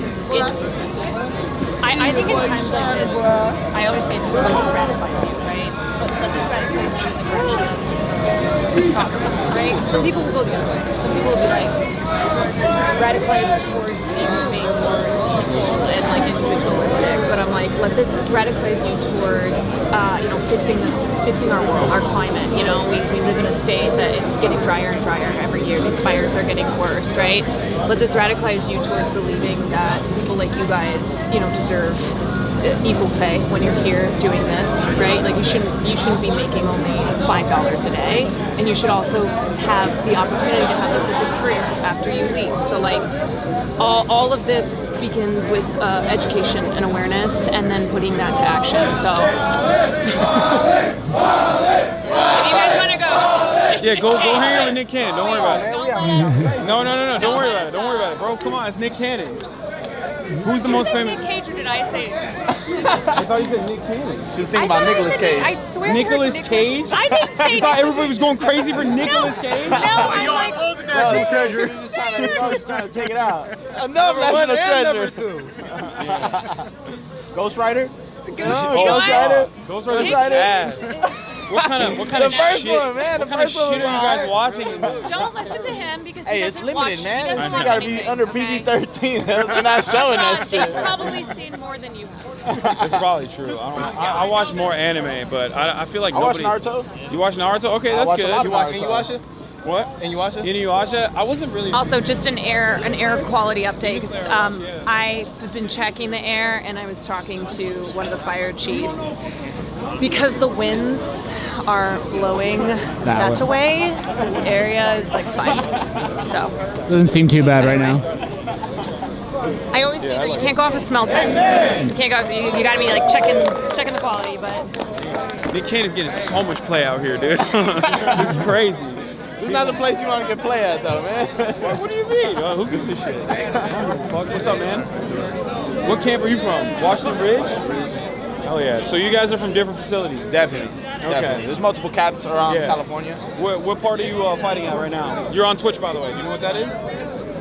No, it's an online streaming service. It's live. But so where are you fighting at right now? We were at our first day. We were at the Palisades. And, Oh yeah, let's get another angle. Let's get another angle, bro. Eating? Okay. All right. How you liking it out here? Have you been done? Have you toured before? Like, have you done this before? How many times? my first season. This is your fourth season. Okay. That's cool. You're so you guys are originally juvie offenders, right? Like you came in from. Well, I got prison, but we're considered youth. Yeah, youth offenders initially, but you're adult. Prison. Yeah. You're in prison. I mean, I guess you're in prison now.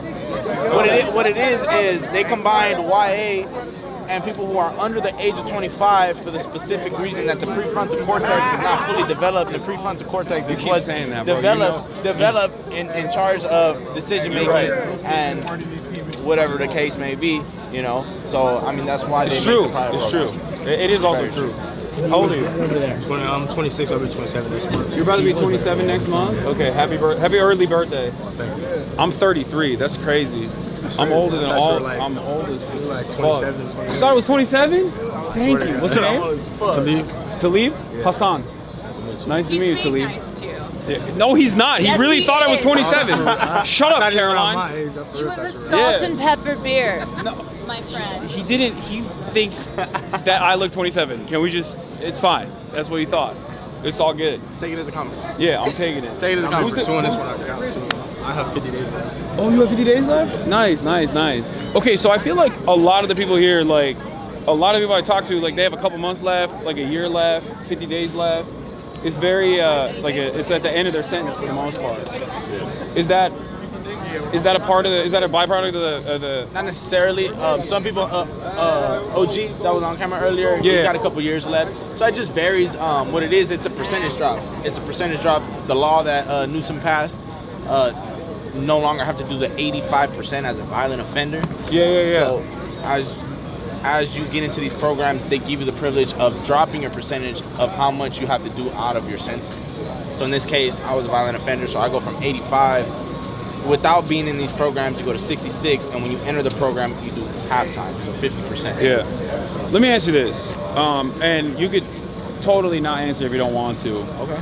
But what do you think for people who are just like so uninitiated with this process? What do you think leads someone, in your experience, from all the people that you met inside? What do you think leads people into like making decisions like the ones that you made that cause you to go to prison? Being conformed to where you're at. What? Being conformed to where you're at. You know, Yeah. conformism. Being okay, content with what your surroundings are. You know, some people don't know no better. You know, some people are born under certain circumstances, like you said, or like the young lady said, some people start ahead in the race. Young lady. And Caroline's also 33. That's still young, man. Come on, man. So some people's circumstances are a little different, and some people get trapped in a box, and they no longer can see through that. It's a smoke screen, you know, and that's all they know. Sometimes that's all they know, and you can't blame them for it because, like you said, they get lost in the system. So, I mean, it becomes habitual, and they get out and they come back because there's no backing to whatever it is that they want to pursue. You know, some people are confused. Some people don't know the terms and the knowledge that they need to progress. So, are there educational opportunities in there or no? Like, do they? Yeah, I believe the college that I'm taking right now is called Rising Scholars through Lake Tahoe Community College. Yeah. And they provide the opportunity for inmates to gain their, I believe their AA, and I believe their bachelor's in some subjects, not all subjects. What are the subjects you can get it in? I'm barely doing college, so I'm in English 101 and counseling, but I believe you can get it in arts and sociology. Do you like it, or is it? I'm not that far yet. Okay. But I read a lot more books. You go through coastlines as long as you do the work. You can get into business, sociology. Now we can get it in basically. Have you done it or no? My last term I was taking classes to get my degree in sociology. Okay. You got 50 days. What are you gonna do when you get out? I'm gonna hit up Scott and see what he has to offer me to help me. Okay. Either Ventura or working at Hollywood CPO. Okay. So, from what I understand, you can get your record expunged to get an EMT certification. Because otherwise, like in California, you can't be a firefighter. But that's a complicated process. But I feel like that's something that's very helpful, right? I mean, there's obviously need for more emergency service personnel, more firefighters, you know. So, good luck. Yeah. Why are you laughing? Why are you laughing? That was very stale, man. I mean, I'm a little autistic. Okay, give me a break.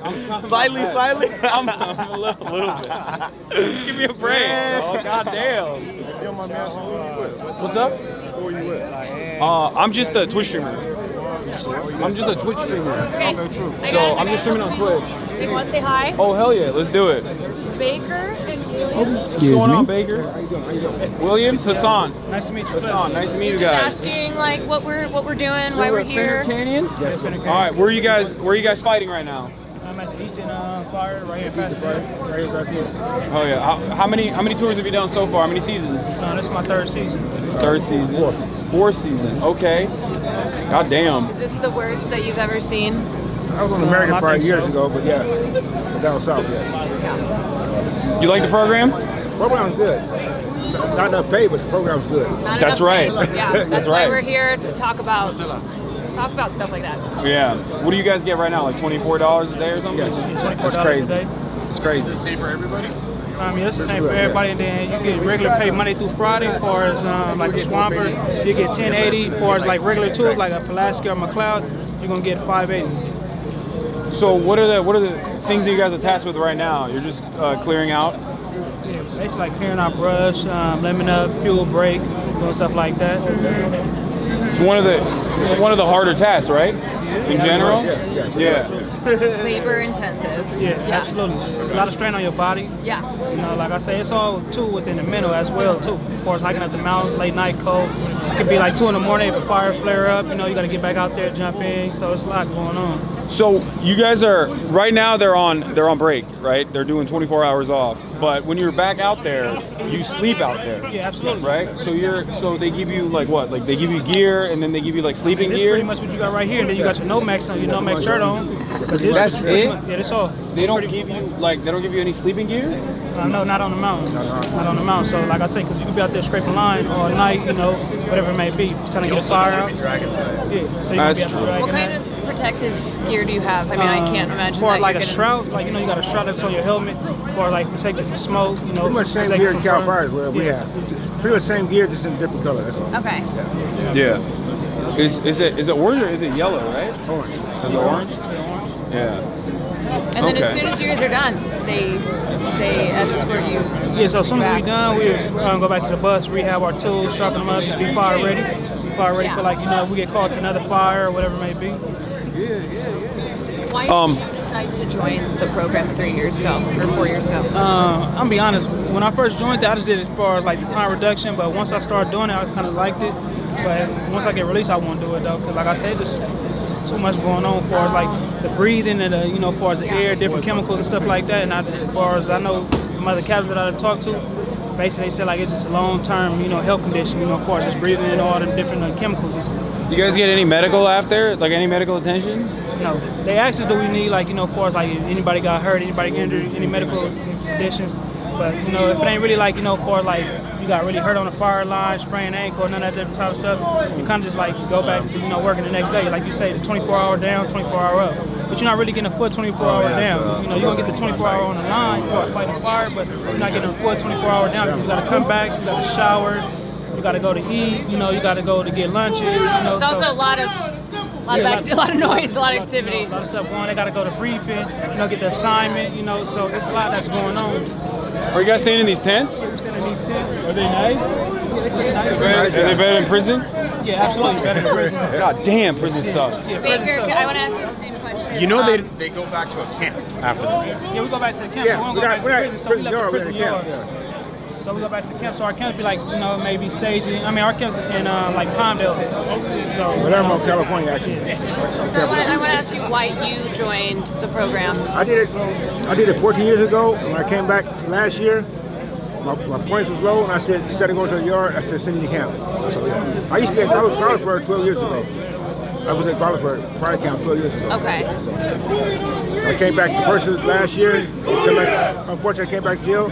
Instead of going to a regular prison yard, I said, send me to camp. Have you? So you got out of jail before, and then are you wanting to pursue firefighting like when you're released I'm 56 again? years old. I'm 56. I'm still doing with the youngsters. It's a lot. Yeah, but I still, you know, for my age, and I still get up that mountain. So I wouldn't mind doing it. And they say California don't have an age limit. So, you know, it's up in the air right now with me. Yeah. How much time you got? I go on March 15th.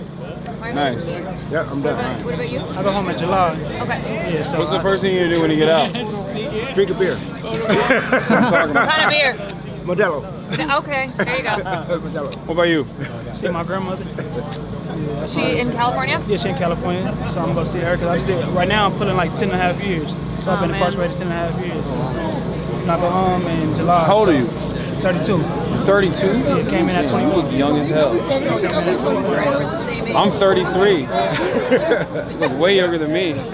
He's looking for another person to tell him that he looks. Okay, stop. Yeah, one guy. One guy's now 27. All of a sudden, I'm riding the fucking high. I'm riding the high. So how are the cops? Are they all right? Are they dicks? You got some that's dicks, but for the most part, that's only one. Yeah. But for the most part, we got good cops at Fennecan. It's like you got some smooth ones, then you got some that's just assholes that just basically they don't care, you know. Like I say, just, you know, it's just job security. That's how I look at it, like just job security. You feel like they're is it like a personality issue, or do you think it's just like they're just insecure? I think it's all of them. I think it's a personality. I think it's like insecure. And then I think also some of these cops that you look at you down far as like just animals. They look at you like animals, you know. Some of them look at you like, but like I say, a lot of people in here, you know, got good hearts, you know. Some of us made mistakes, you know, and just looking for a second chance. Everybody in here is not a bad person. They go through life, you know, for a lot of prison, a lot of rehabilitation going on. So, you know, like I said, a lot of people rehabilitating themselves and just looking for a better chance at life. You feel it's hard, right? It's hard to do rehabilitation in the current structure that exists, in the current carceral structure. Yeah, absolutely. It's like they make it difficult. Yeah, they do. I got some friends that were in county jail back in the day, and they basically describe it as like when you go in, it's impossible for you not to be worse than when you initially went in. You get worse. It's a lot of trauma that's going on within prison. Yeah. It's a lot of trauma. It's a lot of things that you see that's going on in prison. Whether if you're on a 3 or 4 yard, you know, people as far as getting like, you know, shot, removals, riots, all different types of stuff that's going on a yard. So basically, like that can be traumatizing, and then especially if you do it so long, you be like institutionalized. Yeah. And how long were you in before you got out the first time, and then? I was in 6 years, got out 14 years, and I'm back for like a year. All right. Well, I'm cheersing your beer when you get out. Thank you. Cheersing that. Thanks a lot for sharing your story, guys. Thanks for Appreciate it. Appreciate it. Good luck out there. I need to get a water. I'm thirsty. No, it's gone anyway.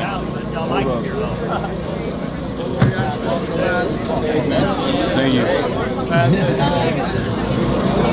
That's the live stream, but also YouTube. But yeah, this is Twitch. Okay. You can go to. Y'all know what Twitch is? I ain't never heard of it. No, Unc doesn't know what Twitch is. I ain't never heard of it either. Yeah, I guess it's technically it's a video game platform. Normally, it's a video game streaming platform. People play video games, and then people can watch it. It's like YouTube, but live.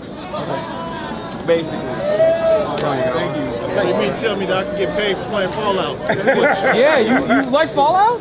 Wait, hold up. What's your name? I'm Sean Armstrong. Sean Armstrong? Hassan, nice to meet you. Nice to meet You you. fuck with Fallout? I do.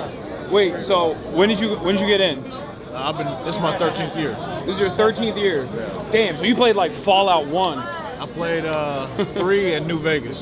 You played New Vegas? I know the guy who made New Vegas. Never. Yeah, he might see this. Yeah, it's a good game. It is. Yeah. Nah, they just got PS4s at the camp, so I've been playing on 4. Oh, hell yeah. That's cool. So, you guys stay here during the duration of the firefighting, and then you go back to camp. Yes, sir. Right? So, for the rest of your sentence, you're at camp? Is that how that works? Unless we get in trouble, yes. Okay. And the camp is like much nicer than prison. Yeah, there's little to no tension. The racial disputes is not a thing there. You know, your family gets to bring food to you from the street. That's you can it. eat at visiting. It's not. You feel like a human. You got real weights there. Yeah. Definitely. Or they got fake weights in prison? No, they ain't got no weights. No weights. They don't have weights in prison? No, Arnold Schwarzenegger took him out. He took him out? Yeah. Why did he do that? I don't know. He didn't want nobody else to be brolic like him. I heard that's what it was. Yeah, he got jealous. That's what I heard. What it You was. know, I don't know how true it is. Was it Kali Muscle that got jacked in prison? I think that's what it is. I heard of something like that though. Yeah, he got jealous. Fucking Arnold. Yeah. When he was the governor. Exactly. That's crazy. Yeah. Hopefully they come back. You know, they've been giving us like resistant bands and agility ladders. That's still good though. You can do calisthenics. Yeah, no, for sure. The CLC, we got like long wind. We might not be as strong as we was, but we got a lot of wind. Yeah. You got good cardio out here. You sure. have to. Yeah, good burpees. Yeah. How long you got? I got a year left. Okay. This is actually my last year. I get out around December. What are you gonna do when you get out? First thing I'm gonna do is I'm gonna go back to work as a stagehand. I was thinking about getting an electrician class, like a 10-month course at SJC. But I'm also thinking about going to Ventura. So I'm trying to buy me a quadplex. You trying to buy what? Punch me all in the face. What's that? 4-unit apartment complex. Oh, I've seen one in Bakersfield for like $300,000. I was gonna say any friend of blood niggas. Okay. Use my money to make money. Okay. I learned in prison. All right. You too. That's fair. What about you? How much time you got? I got about 2.5 years left. 2.5 years left? All right. I don't know. I mean, honestly, this place took off like 14 months of my sentence. Like, from going from 80 to 50, or 66 to 50, it took off 14 months, and that was cool. Yeah, it took 22 a month. Yeah. So I was stoked whenever I seen that. It went from I'm sure you guys. February 2028 to I'm sure you guys have December of 2026. Let me ask something. Do you feel like it's the pay, or is the fact that you get training and you get to do something, or is it the fact that you get shaved time off your sentence? Or out of all of these 4 things that I've had to mention, which one is the most important for you? Which one's the best thing for you? The fact that you stay at camp, where it's like obviously a much more humane situation than like being in prison. Out of all of those factors, which one do you think is the most impactful? I think what I would choose myself, I would rather do 2 to 5 years at camp than 2 to 5 years in Jamestown. I do 1 year at Jamestown. I'd rather do twice that. Whatever I'm doing at camp, I would take that over anything. The pay's cool. It helps pay off the restitution. You know, it makes you feel like you're earning a little dollar. Yeah. But that's not. And we're getting they're upping the pay on stuff. From last time I was in camp, it was like your grade pay was like half of what it is now. Yeah, no, it's crazy. It's still crazy. $25 is unacceptable. It's not. But it's you know, those wages are ridiculous. Insane. But I think that the time it's a hard one between the time, man. But I had to, just being at camp itself. You know, I'm learning self-discipline. You're teaching yourself how to work hard. I mean, to get up there and to go up there and cut for 5, 6, 7 hours, you're like sitting there, you're whooped. You've ran a whole Domar of gas, and you're just like, I gotta go hike up this mountain now. You know, and it's a mind thing. It's something to train yourself. Just keep on moving forward. Yeah, and take that. Especially, when you get out of here. A lot of people have never. I'm gonna tell you, this is the hardest work I've ever done, and I've worked my whole life. What did you used to do? I've just done remodeled log homes and this. I mean, a lot of construction, handyman. Where are you from originally? I'm from Tulare County. Okay. Porterville, Tulare County. Tulare County. I have no idea what that is. It's a small. It's not too big. It's north of Bakersfield. Right there next to Bakersfield, Visalia. What about you? Where are you from? From Bakersfield. Oh, you're from Bakersfield. Okay. Yeah. All right. This is a good place to learn. If you got a good attitude about this place, man, and regardless, everybody comes from a different walk of life. This is a place where we can all come and agree on, we're gonna go work hard today, and we're all on the line. You're all brothers. I mean, you're all got each other's backs, no matter what race, ethnicity, religion, all that stuff. It just doesn't mean anything. Other people have brought that up a lot as well. So there's a lot of people who are oblivious to the conditions of prison in general, and other people have also brought up the racial tension in general. But it's not can you briefly elaborate on that, if you don't mind? Racial tensions in prison, everybody's entitled to their beliefs. Some people in their beliefs, they don't like others. Or we all grow up with different biases. Some we know, some we don't. And decisions and politics are based sometimes off race. Yeah. The same person, because I hang with a lot of Hispanics on the street, you know what I mean? And I remember being on the yard, one of the Cortezes, and I couldn't even kick it with him really, because, shit was in the way. But still my boy, you know what I mean? That's the part that really got me messed up, man. I was like, I grew up in sports and military kind of people around me.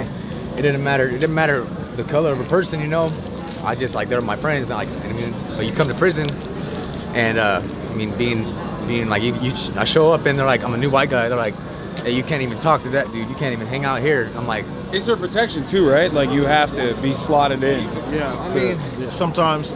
So from what I learned doing college classes is humans, we have what's called in-group bias. I identify with somebody of my skin or my ethnic group, my area, and it's them and it's us. We do that naturally, you know what I'm saying? And it's a defensive mechanism that's based on instinct. But we're not born with it. We learn that through life, We're really not. We tend to emphasize it a lot over small shit, over insignificant shit. You know what I mean? We were saying that's a big part of why camp is better as well, because you can just kick it wherever you want, with none of the other additional animosity. Yeah. They do give us that. A lot of that stuff is gone. It rears its ugly head sometimes because again, it's people's beliefs, but the majority of the people in camp, they're gonna nail that in the bud. We're not doing that here. Yeah, because you don't want to fuck up. How does that work? Is it community policing? You're just hey, we're not going to tolerate that here, or is it because when somebody comes in and an example would be somebody with a bad attitude. How do they weed themselves out? They usually kind of weed themselves out. You know, they show up and you become everybody that's been there. They have a program. They got something that works. Everybody's getting along. Everybody comes in. We'll have a big old group, something going on in the camp, and it's causing a lot of problems. We're rocking the boat too much. We all come together. Hey guys, we need to come to agreement. We got some new guys coming in. We always, we run it down to them hey, this is what we're doing, guys. We're not doing the crazy, high power politics. We're just here fighting fires, man. How do they get weeded out? That's what I'm saying. Do they just send them back? Kicked out, they go back to the prison. They usually either they're gonna get write-ups from the dumb stuff that they're doing, or they'll clash with somebody because a person will try to take them underneath their wing. Each one teach one is the rule when I first came to prison. So hey man, you're my boy from my area. I'm gonna lace you. Hey look, this is the do's and don'ts. This is why you don't do it. But if you don't want to listen and you want to buck the system, eventually you're gonna clash heads with somebody, and there's always some bigger dog. They're gonna see the person that's causing problems. Yeah. And you can just, they don't stick around too long when you start. The cops see everything. They watch us there. Are these the same camp cops, or are they coming in from? Those are from our camp. Oh, okay, yeah. They're regulars there. We see them every day. They've spent years in the prison systems, worked their ways down to a camp, and a lot of them are veterans, and they know the game. You feel like they're nicer overall than like normal COs inside of the regular county jail prison? I've met some good, tolerant COs since I've been in prison. A lot of those COs are now working at camps. So yes. Yeah, these guys that are here, they realize that, like, you know. Yeah. It's just like it's good for us to be down here, you know what I'm saying? It's cool, it's where we want to be. It's the same thing for them. I mean, they've been surprisingly chill. I feel like normally, under normal circumstances, they'd be like a lot. I mean, regular fucking beat cops are more annoying than the guys. You have some, but they. It's really even just their coworkers. Everywhere's gonna have their assholes and their hard asses. Yeah. You know, and like the people that are kind of like still in that 4-yard. Yeah. And like, you know. I want to ask you guys, have you been able to shower? Yes. Yeah, it was. Apparently, they haven't been able to shower in 5 days. Oh, yeah, when we showed up, there was only. It was out there beating that ground. I know why y'all ain't got to be able to shower. Yeah, I mean, he was saying that Scott is bringing in. He got Coachella to donate some like mobile showers for these guys because they haven't been able to shower in 5 days. Yeah, they just really showed up today. The mobile showers just got here today. Yeah. There was a situation that they had told us. Somebody on the Cal Fire said that they don't want no inmates using their showers. That's why we had to walk all the way around, and then we just got turned around. And we was just finna go shower. We still ain't showered yet. Oh, in that one shower unit way over there? Yeah. Wow. They took our unit. Remember, it was right here. Yeah, they took our unit and then told us that they don't want no inmates in their showers. So we still haven't showered yet. So those guys messed up. Got Coachella to donate us our own mobile shower unit. That way we don't have to go through this. I'm off of 24 just from yesterday. Still ain't showered or been to sleep today. Yeah. Sure, man. That's crazy. But then when I bring up situations, we know. When I bring up situations like this and then it gets seen by the higher ups, I get kicked out of camp. No, for sure. This is going to be retaliation for speaking up. Sure. And I know I got that coming. Yeah. No good deed goes unpunished, for sure. Hey, we know what you guys were doing last night. You guys were cutting towards us last night. That was a rough cut. How long have you been in and out? Like how long have you been going into the fight? We do 24 up, 24 down. So just like yesterday, we spent the whole 24 hours on the fire line. We're supposed to have 24 hours to rest today. We'll be back tomorrow, 24 hours, and it just rotates like that. I'm just wondering. Comes up to the mop-up stage. We usually, because this is a Fed fire now, so like we're kind of just like what we do, like state and Fed is different. Like whenever it's a state fire, we'll do a completely different cut. We'll do a way more bigger cut. We'll do a 10-foot cut with a 4-foot scrape. But these guys, they have us doing a smaller one right now. They just have us doing the 6-foot cut with a 2-foot scrape. Yeah. So yesterday we went in with an 8-foot cut and a 4-foot scrape. Yeah. It depends on which fire you're at and where you're at. You guys on the eating right now? You gotta ask him. Hey, we were told to follow the Fed's rules because they run a little different right now.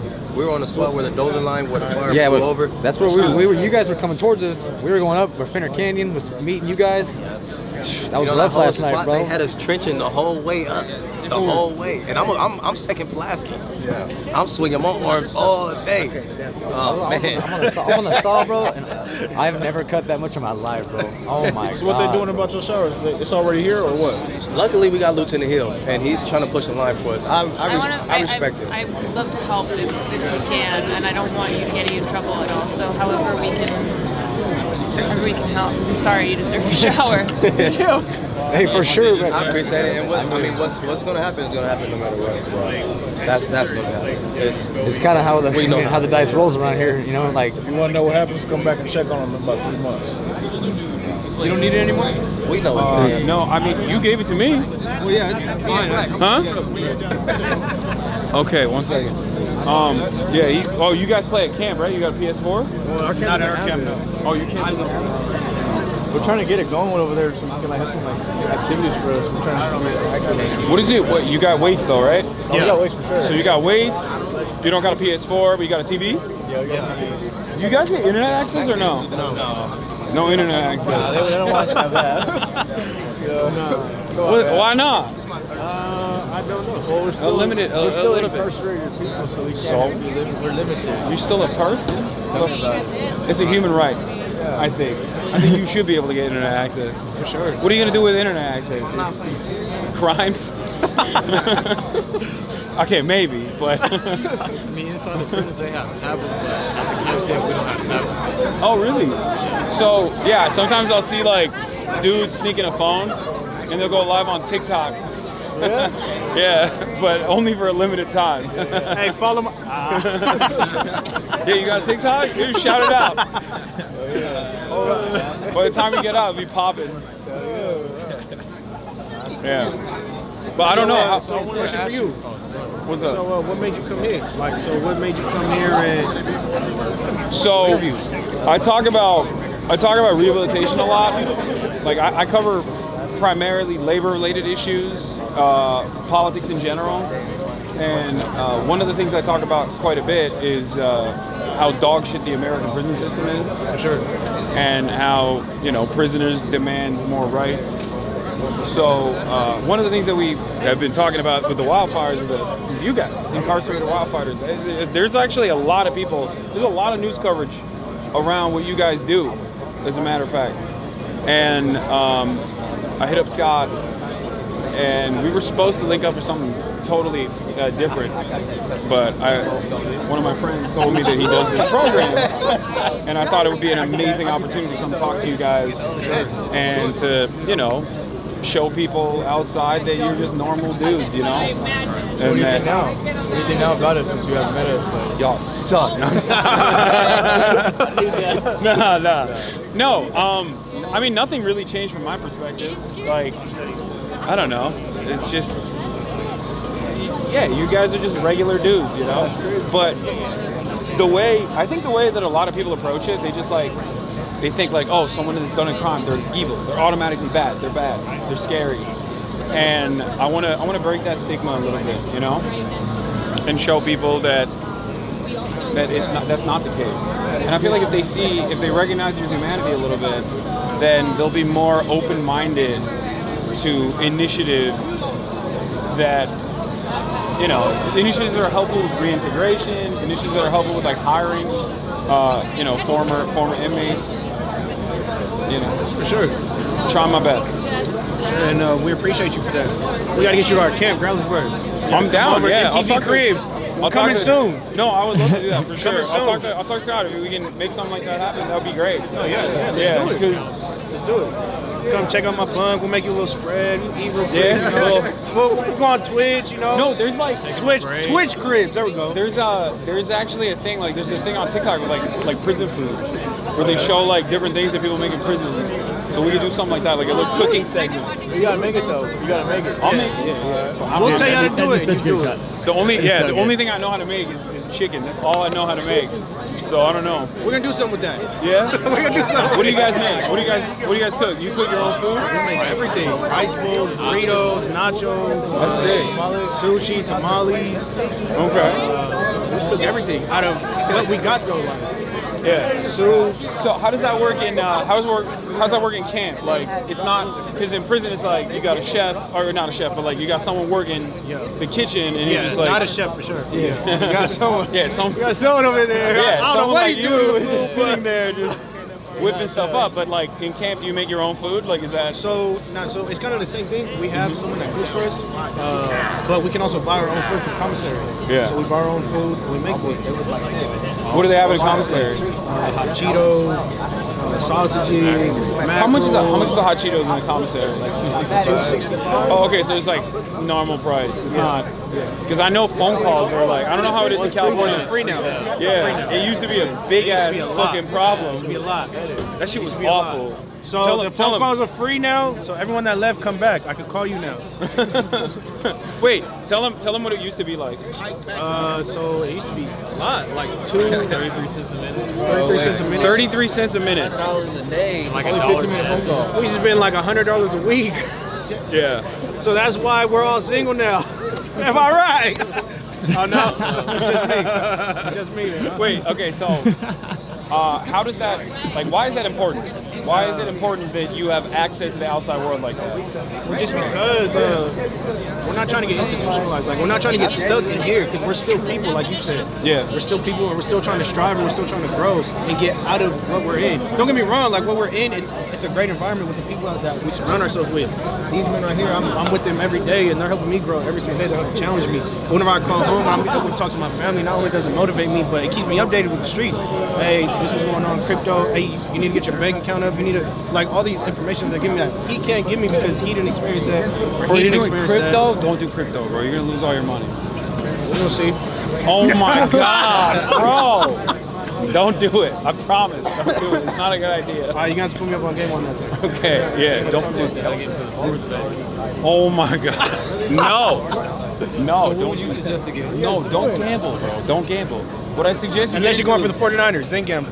Hell no. Go ahead, though. Anyway. No, what I would suggest is you know, trying to get a decent wage job and, you know, work a job, pay rent, live a decent life. There's a lot of people who don't go to prison who are also lose a shit ton of money doing crypto and gambling and all this stuff. It's bad.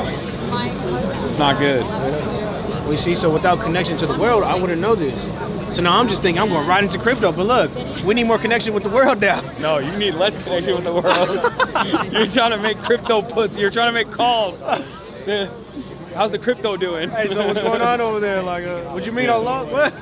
But okay, so I asked some of the other guys this question. I was wondering, what do you think? Like, out of four qualities of the program that you're in, like, which one do you think is the most significant for you? You got time reduced. You got conditions in the camp as opposed to prison, which are significantly more humane, right? You got a job, so you're busy. And I forgot what the fourth thing was. God damn it. What the fuck was it? But okay, out of those three, what do you think is the most significant? Time reduced. Time reduced? Time reduced. Okay. I'm trying to go home. That's it. Yeah. I feel like a lot of us, we got over sentenced, especially for the crimes that we committed. For sure. So it's like, it's giving us a chance to go home early. And Yeah, you guys are also young offenders, right? Yeah. Yeah. So we're not supposed to be here. Of course, someone probably already told you that, but yeah, we're not supposed to be at camp right now. No, yeah, I know. Because Scott Budnick, shout out Scott, you're number one, man. Hey, shout out Scott Budnick, you know, we're here, and we're very, very, very grateful. All right. If you don't mind me asking, what do you think, in your mind, in your assessment, from all the people that you've met in prison, in camp, what do you think is like a leading reason for how you land up in prison? Leading reason. Like what is it? For me, I would say no positive role model. Because for me, I was like left at home a lot, and I just started running the streets at a young age. So it led me to the things. Where are you from originally? San Diego. San Diego. Okay. So that led me to like just start roaming the streets and start getting up shit. I would say kind of touch on the same thing. No guidance, just not having a positive guidance. The environment that I grew up in, of course, it led me into a different direction. And yeah. What about you? So first off, obviously there's no excuses for what I'm saying, right? I hold myself accountable for what I've done, right? But I'm not the commissioner board. There's circumstances, right? No, so I feel you. My circumstances, like my mental health, as in my insecurities, I didn't have no one like I could talk to. The schools I was in, they didn't really teach me how to like behave and like correct behavior. They were like favoritism towards different races and ethnicity, and I think that like made me go different ways into social groups. So like I couldn't really like fit in with nobody. So I had to branch out to different people, and like that's what made me commit my crimes and find different people that had the same values as me, which is violence. That's Okay.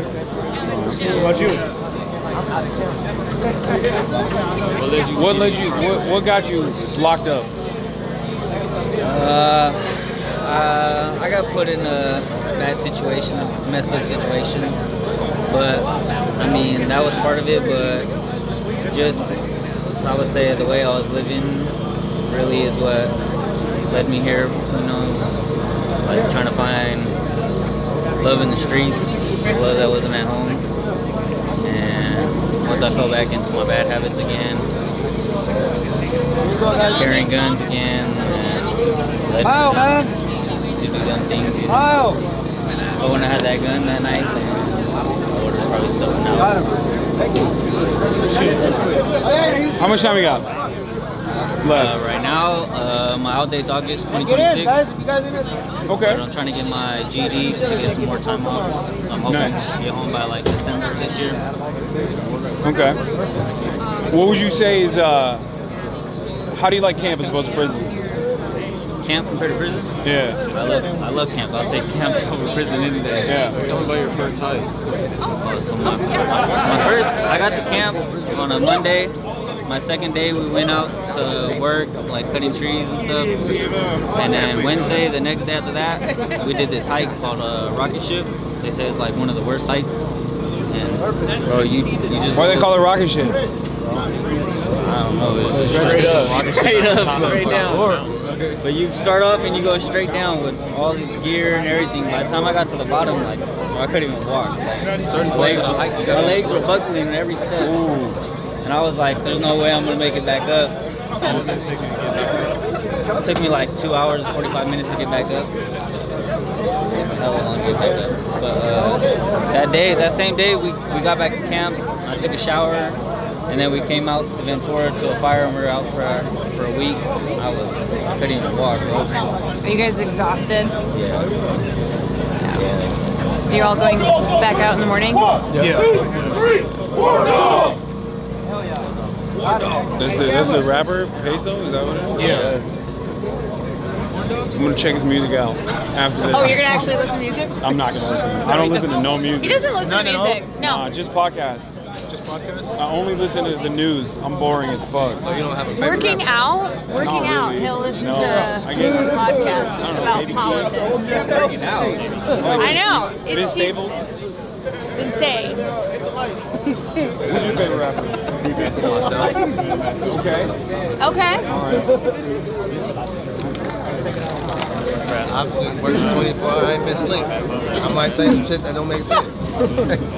Don't put him on the spot, bro. There's people watching. Who do you guys That's listen crazy. to, music-wise? I listen to like underground rappers, like not really famous people. Yeah, I don't listen to them. Okay. Like, are you east? Bro, he can hear are you you. east, west coast? I just listen to like Texas. local rappers by like my little brother raps, so like I listen to him and like listen to me? stuff. Yeah, us on the bus, like freestyles on the bus. Yeah. But I don't listen to motivation. I'm coming harder than Drake. Let's just say that. Okay, all right. I believe you. I don't freestyle. I don't freestyle. Yeah, that's right, Drake. It's coming for you. Coming for you, But Drake. like, not in a But I'm weird Team way. Ovio though. Not in a weird way. You know what I'm saying? Yeah. What's up, man? What's going on? Oh, really? I'm not in me. Nice to meet you. Get in the No, business. I don't think you're for real. I didn't think. Nah, look at me crazy. I'm yeah. just confused that someone here recognized me. That's why. Yeah. Oh, yeah? Hell yeah, bro. We got 5 minutes, bro. Yeah. I'm not. Take that away, huh? I don't know. Yeah, bro, I can tell. Oh my god. We had your back. Yeah, it got cold. It's very cold. It did. Yes. I think he's with the. My fingers are With icicles the right rapper. now. Oh, dude. The peso Do you dude, want me I to think. take I don't over? know. You sure? No, I'm fine. I should have brought hand warmers. Oh, he's not with him? I did not. Wait. The dude in the hat? No. No. I was talking about the other dude. That's fine. Oh yeah, he's with Pacer. Yeah. I'm gonna bring Scott over and see if we can talk about I feel bad. That was an awkward interaction. No, it was fine. It's all good. I should have been nicer. He was very excited. But we had your back, man. What? We had your back. Oh hell yeah, that's right, dude. He rolled up and you guys were like, We're like, chill. what's up, man? Like, You got your back, man. No, You sit on bro, just put out fire. Bro. Hi, Mom. Is that live? Bro, you have been taking Hi, it Mom. to fucking camp. Hi, family. Jacked as shit, dude. Out here at the Yeah, you are. Easton Yeah, you are. Yo, Eaton fire. show the camera. No, not anything. I saw you with the shirt earlier. You were. Oh, I used to be bigger, man. I actually lost it because of the hiking and stuff. Checking him out, bro. Yeah, I'm soft. Listen, I work married. out. He's married. I work out. He's married. I work out. I just got married, man. When I see another dude that works out, I'm gonna be like, hey, listen, you're working out. You're talking about working out? Yes. Yeah, they're making fun of me. They're saying I'm checking them out. I don't know what was more awkward, this or that. No, this stuff is not awkward at all for me. Bye, Mom, I love you. That's pretty cool. Hi, Mom, I love you. Oh man. Picture, get in the picture. I don't want to photobomb. All right. They said, how are we doing, chat? I was gonna have Scott come over just to talk about the fundraiser and like, you know, what ARC is doing, because that's how I found him. He said he had like one thing he had to do, and then he wanted to come over. He's like, I just have been leaving you guys be. Is it good? I was like, No, it's been great. It's been great. It's up to you. Chat, you guys enjoy it? Are you guys enjoying this?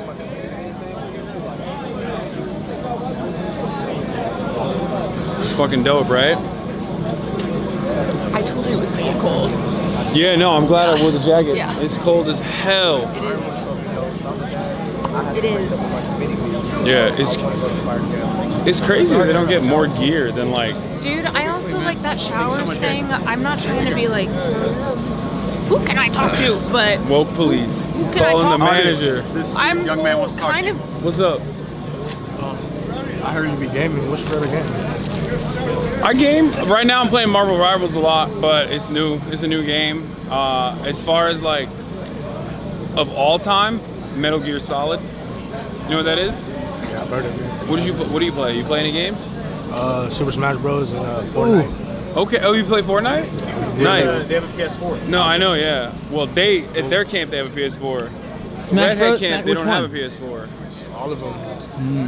I went to, I want to say, either 2017 or 2018, I went to Texas. They had like a little game fest they did. One of my cousins, I played for players. Oh, really? Oh, nice. Yeah, you know about RDC? Supreme Dreams?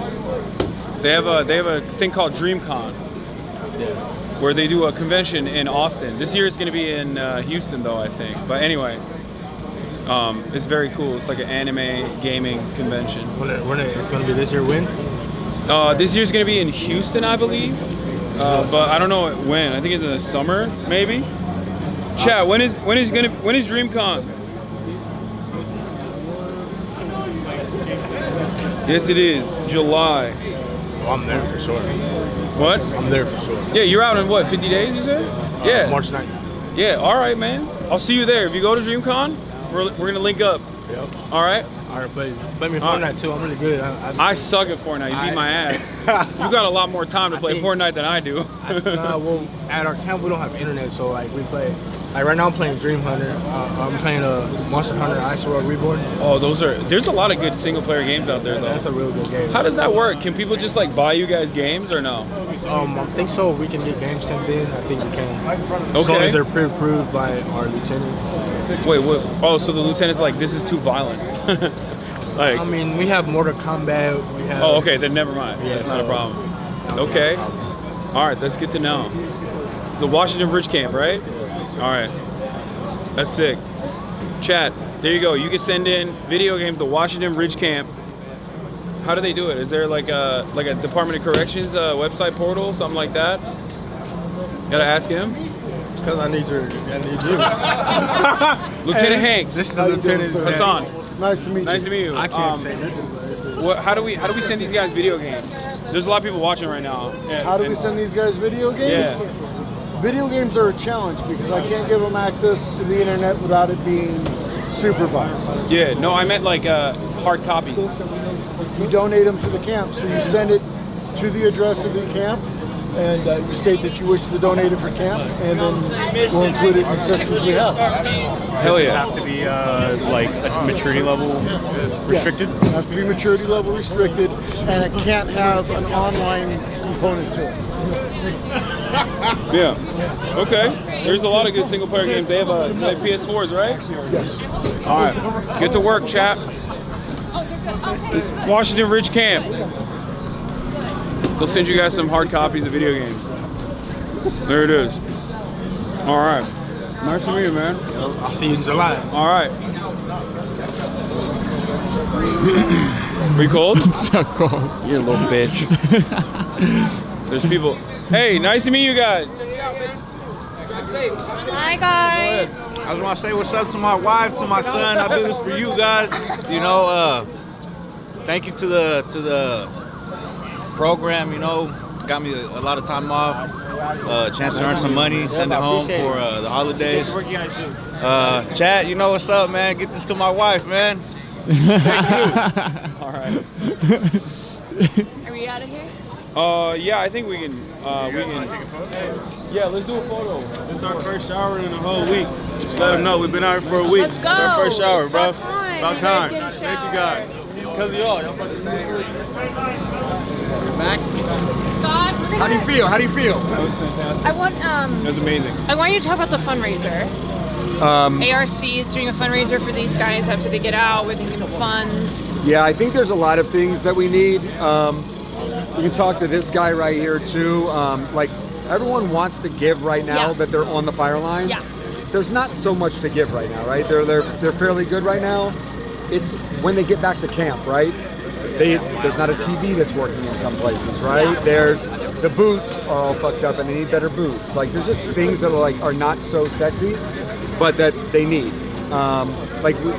You never think this, but we're getting a shower truck dropped off. No, I know what you're talking about. Yeah. By the way, you God had to bless. reach out to Coachella. God bless the dudes at Coachella. Dude. They got a shower truck coming in. These guys haven't showered in like 4 days. I know. So just stuff like that. And then I think also when they get out, if they want to work for CAL FIRE, as soon as they get out, how are they going to pay rent to wherever they're getting hired? How are they going to pay utilities? What about a car to get to and from work? Right? Those sort of things. So we're setting up a scholarship fund to help them when they get out. A lot of people have talked about how, you know, reintegration, like one of the biggest problems is like getting a job in general and, you know, keeping up with parole. Yeah. And from what I've heard, it's just like having something that keeps them grounded and busy and look forward to is like a major impact, I feel like. I think you nailed it. And it's like, what, like, the work ethic this gives them too.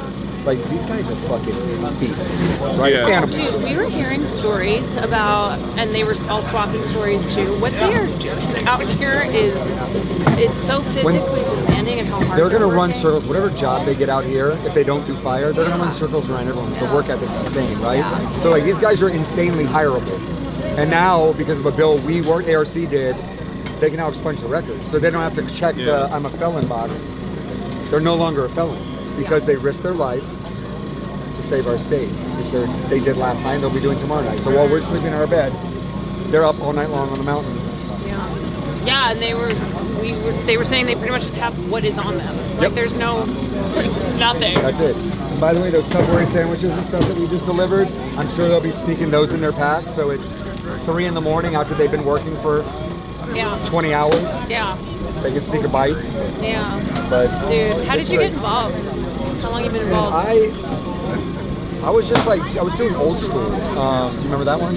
You're too young for Old School. Old School? Will Ferrell running Oh, Streaking? yeah, of course. I was doing Old School and I met a guy that said, come down to Juvenile Hall in the San Fernando Valley and come be in this creative writing program. And I went down and the first kid I met, no exaggeration, I'm like, how was your day? He said it was a really tough day. I just got 300 years to life in prison. And I looked at him, he was little with a little mohawk on his head. And he said, I'm 15 years old. And he got 300 years to life in prison. And I'm like, what did you do? In my mind, I'm thinking like, is this kid like Charles Manson? Like, Right, what must did he have murdered, do? 100 people. Yeah, he's like, I stood next to my homie who shot the victim in the butt.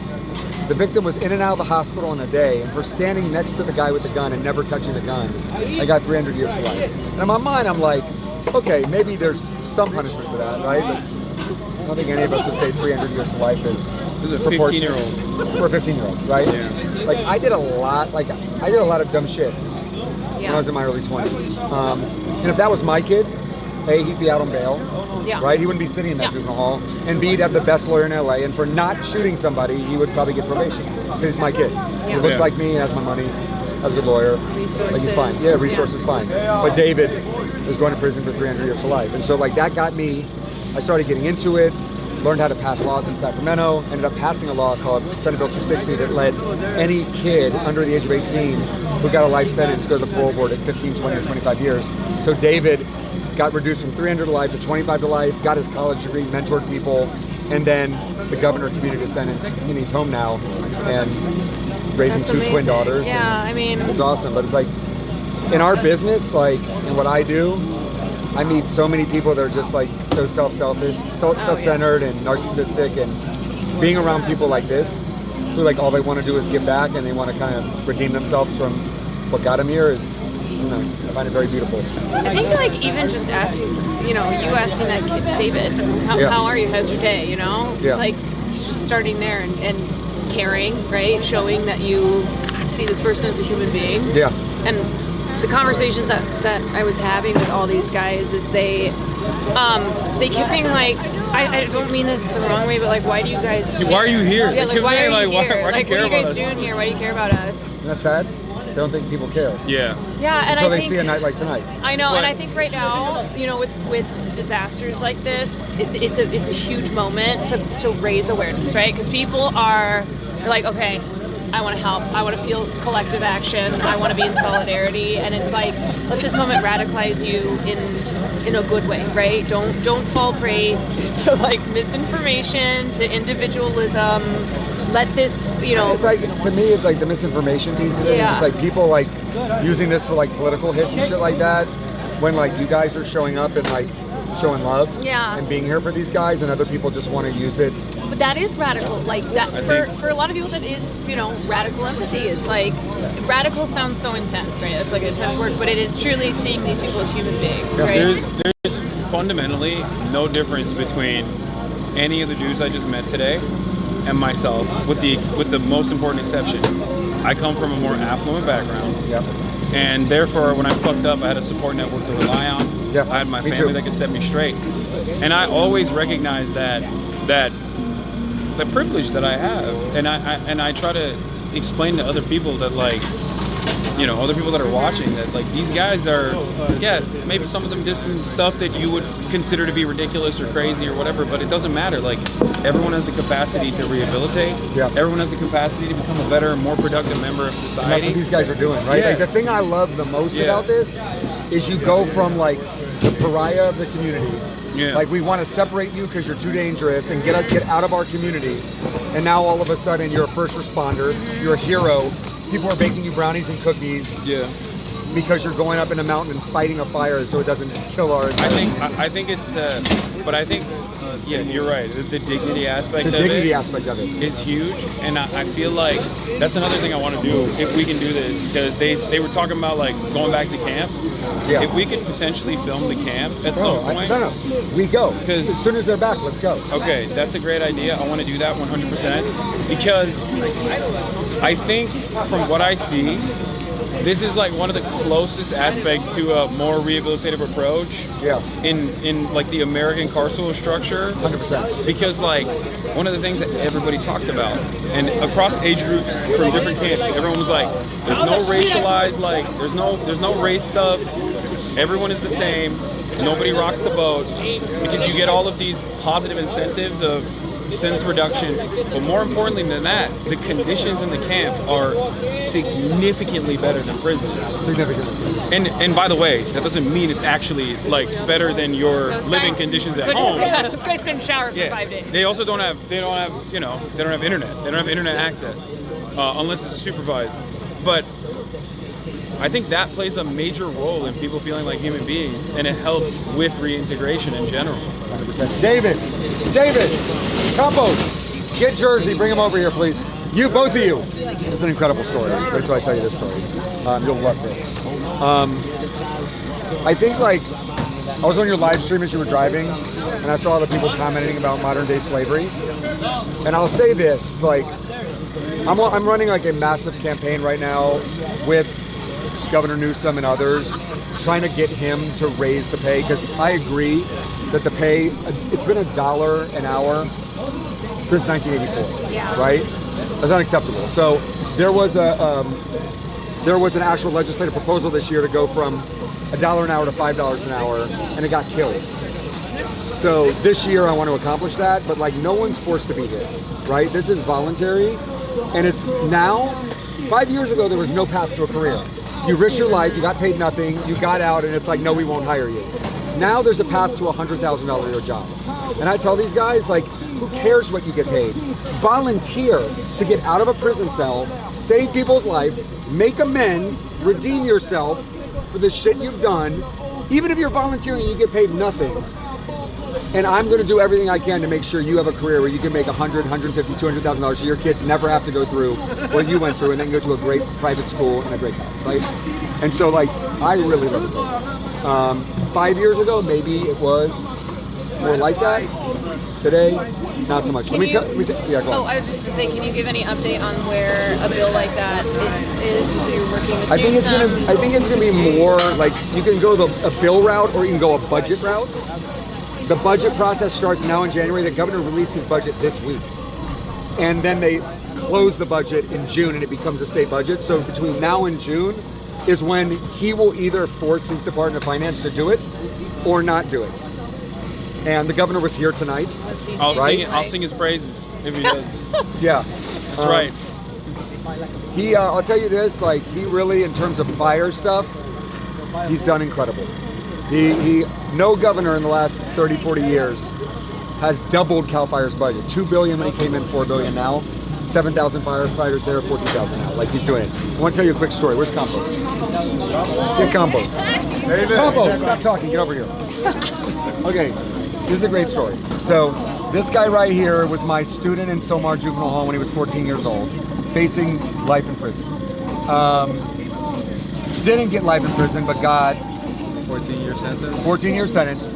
At 18 years old, as a kid, he gets sent to the most violent prison in California, Pelican Bay State Prison, up on the Oregon border. So he's now an 18-year-old at Pelican Bay, and he got out of there without ever getting into trouble, went down a level, and then came to a college program I was doing at this prison called Ironwood, and ended up graduating college, doing great, came home, interned for me at my film company for a little bit. All right.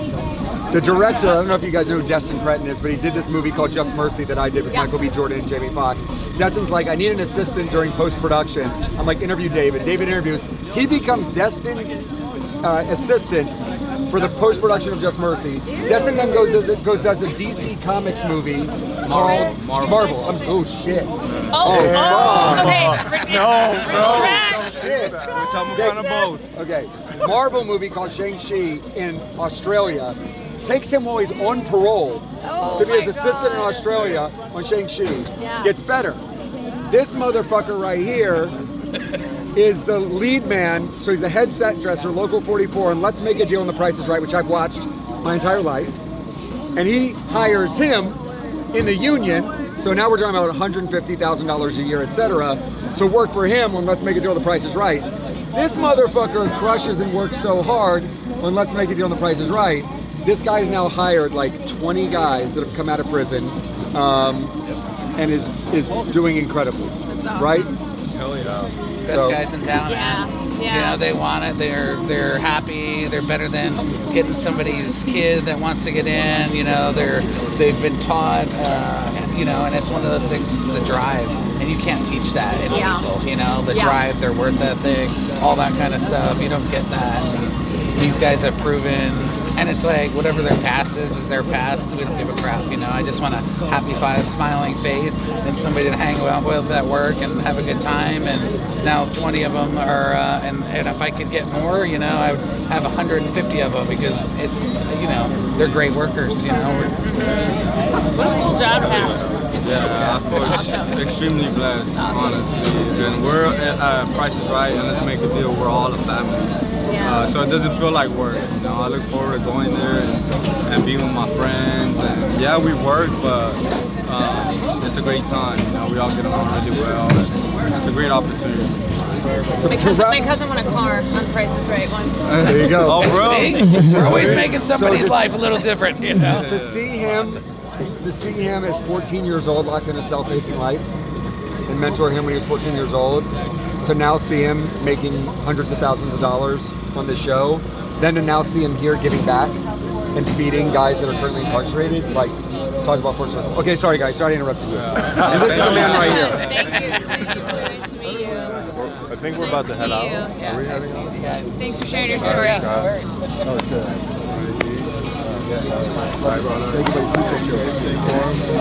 Thank you so much Thank you, for everything. Scott. Thank you for giving us the opportunity to talk to these guys. How were the combos? Fantastic. So good. So good. Amazing. So good. I think, I would love to do more stuff with you on specifically this issue, because this is something that I think is unfortunately an area where a lot of people just don't ever even encounter, like don't even broach the subject matter with like any dignity whatsoever. Everybody just writes off prisoners. They don't ever talk about them. They don't ever think about them. They they want more. They don't want to reduce sentences. They want to make sure that people stay in prison for as long as possible without ever thinking about it. And I think showing the camp conditions specifically, as juxtaposed with like what county jail looks like, what prison looks like, and how much that helps people feel human, and how successful that is in terms of like rehabilitating people and allowing that integration to happen is really huge. This is a major aspect. Wait till you see the camp. You'll really enjoy it. Yeah, we'll go there. We'll shoot it. It'll be great. I think also right now, you know, as we said, a lot of people are very like, oh, thank you to the first responders, like finding out they're incarcerated, great, everybody's, you know, grateful. Once these fires are cleared, everyone will go back to their lives and no one everyone will goes back to their lives. And it's about like what happens after, you know, it's not just like now, but also when they get out of prison and making sure that they have a pathway. So, so thank you guys for coming and It's shining a nice to light. meet you. Yeah, Appreciate it. Thank you so much. Thank you for the work that you're doing. Big dog, I'll see you. I'm going to San Francisco. See you when I'm out. Blown away. Yeah. My house is burned down. Yeah. Hopefully not. Rad. Rad. Thank you.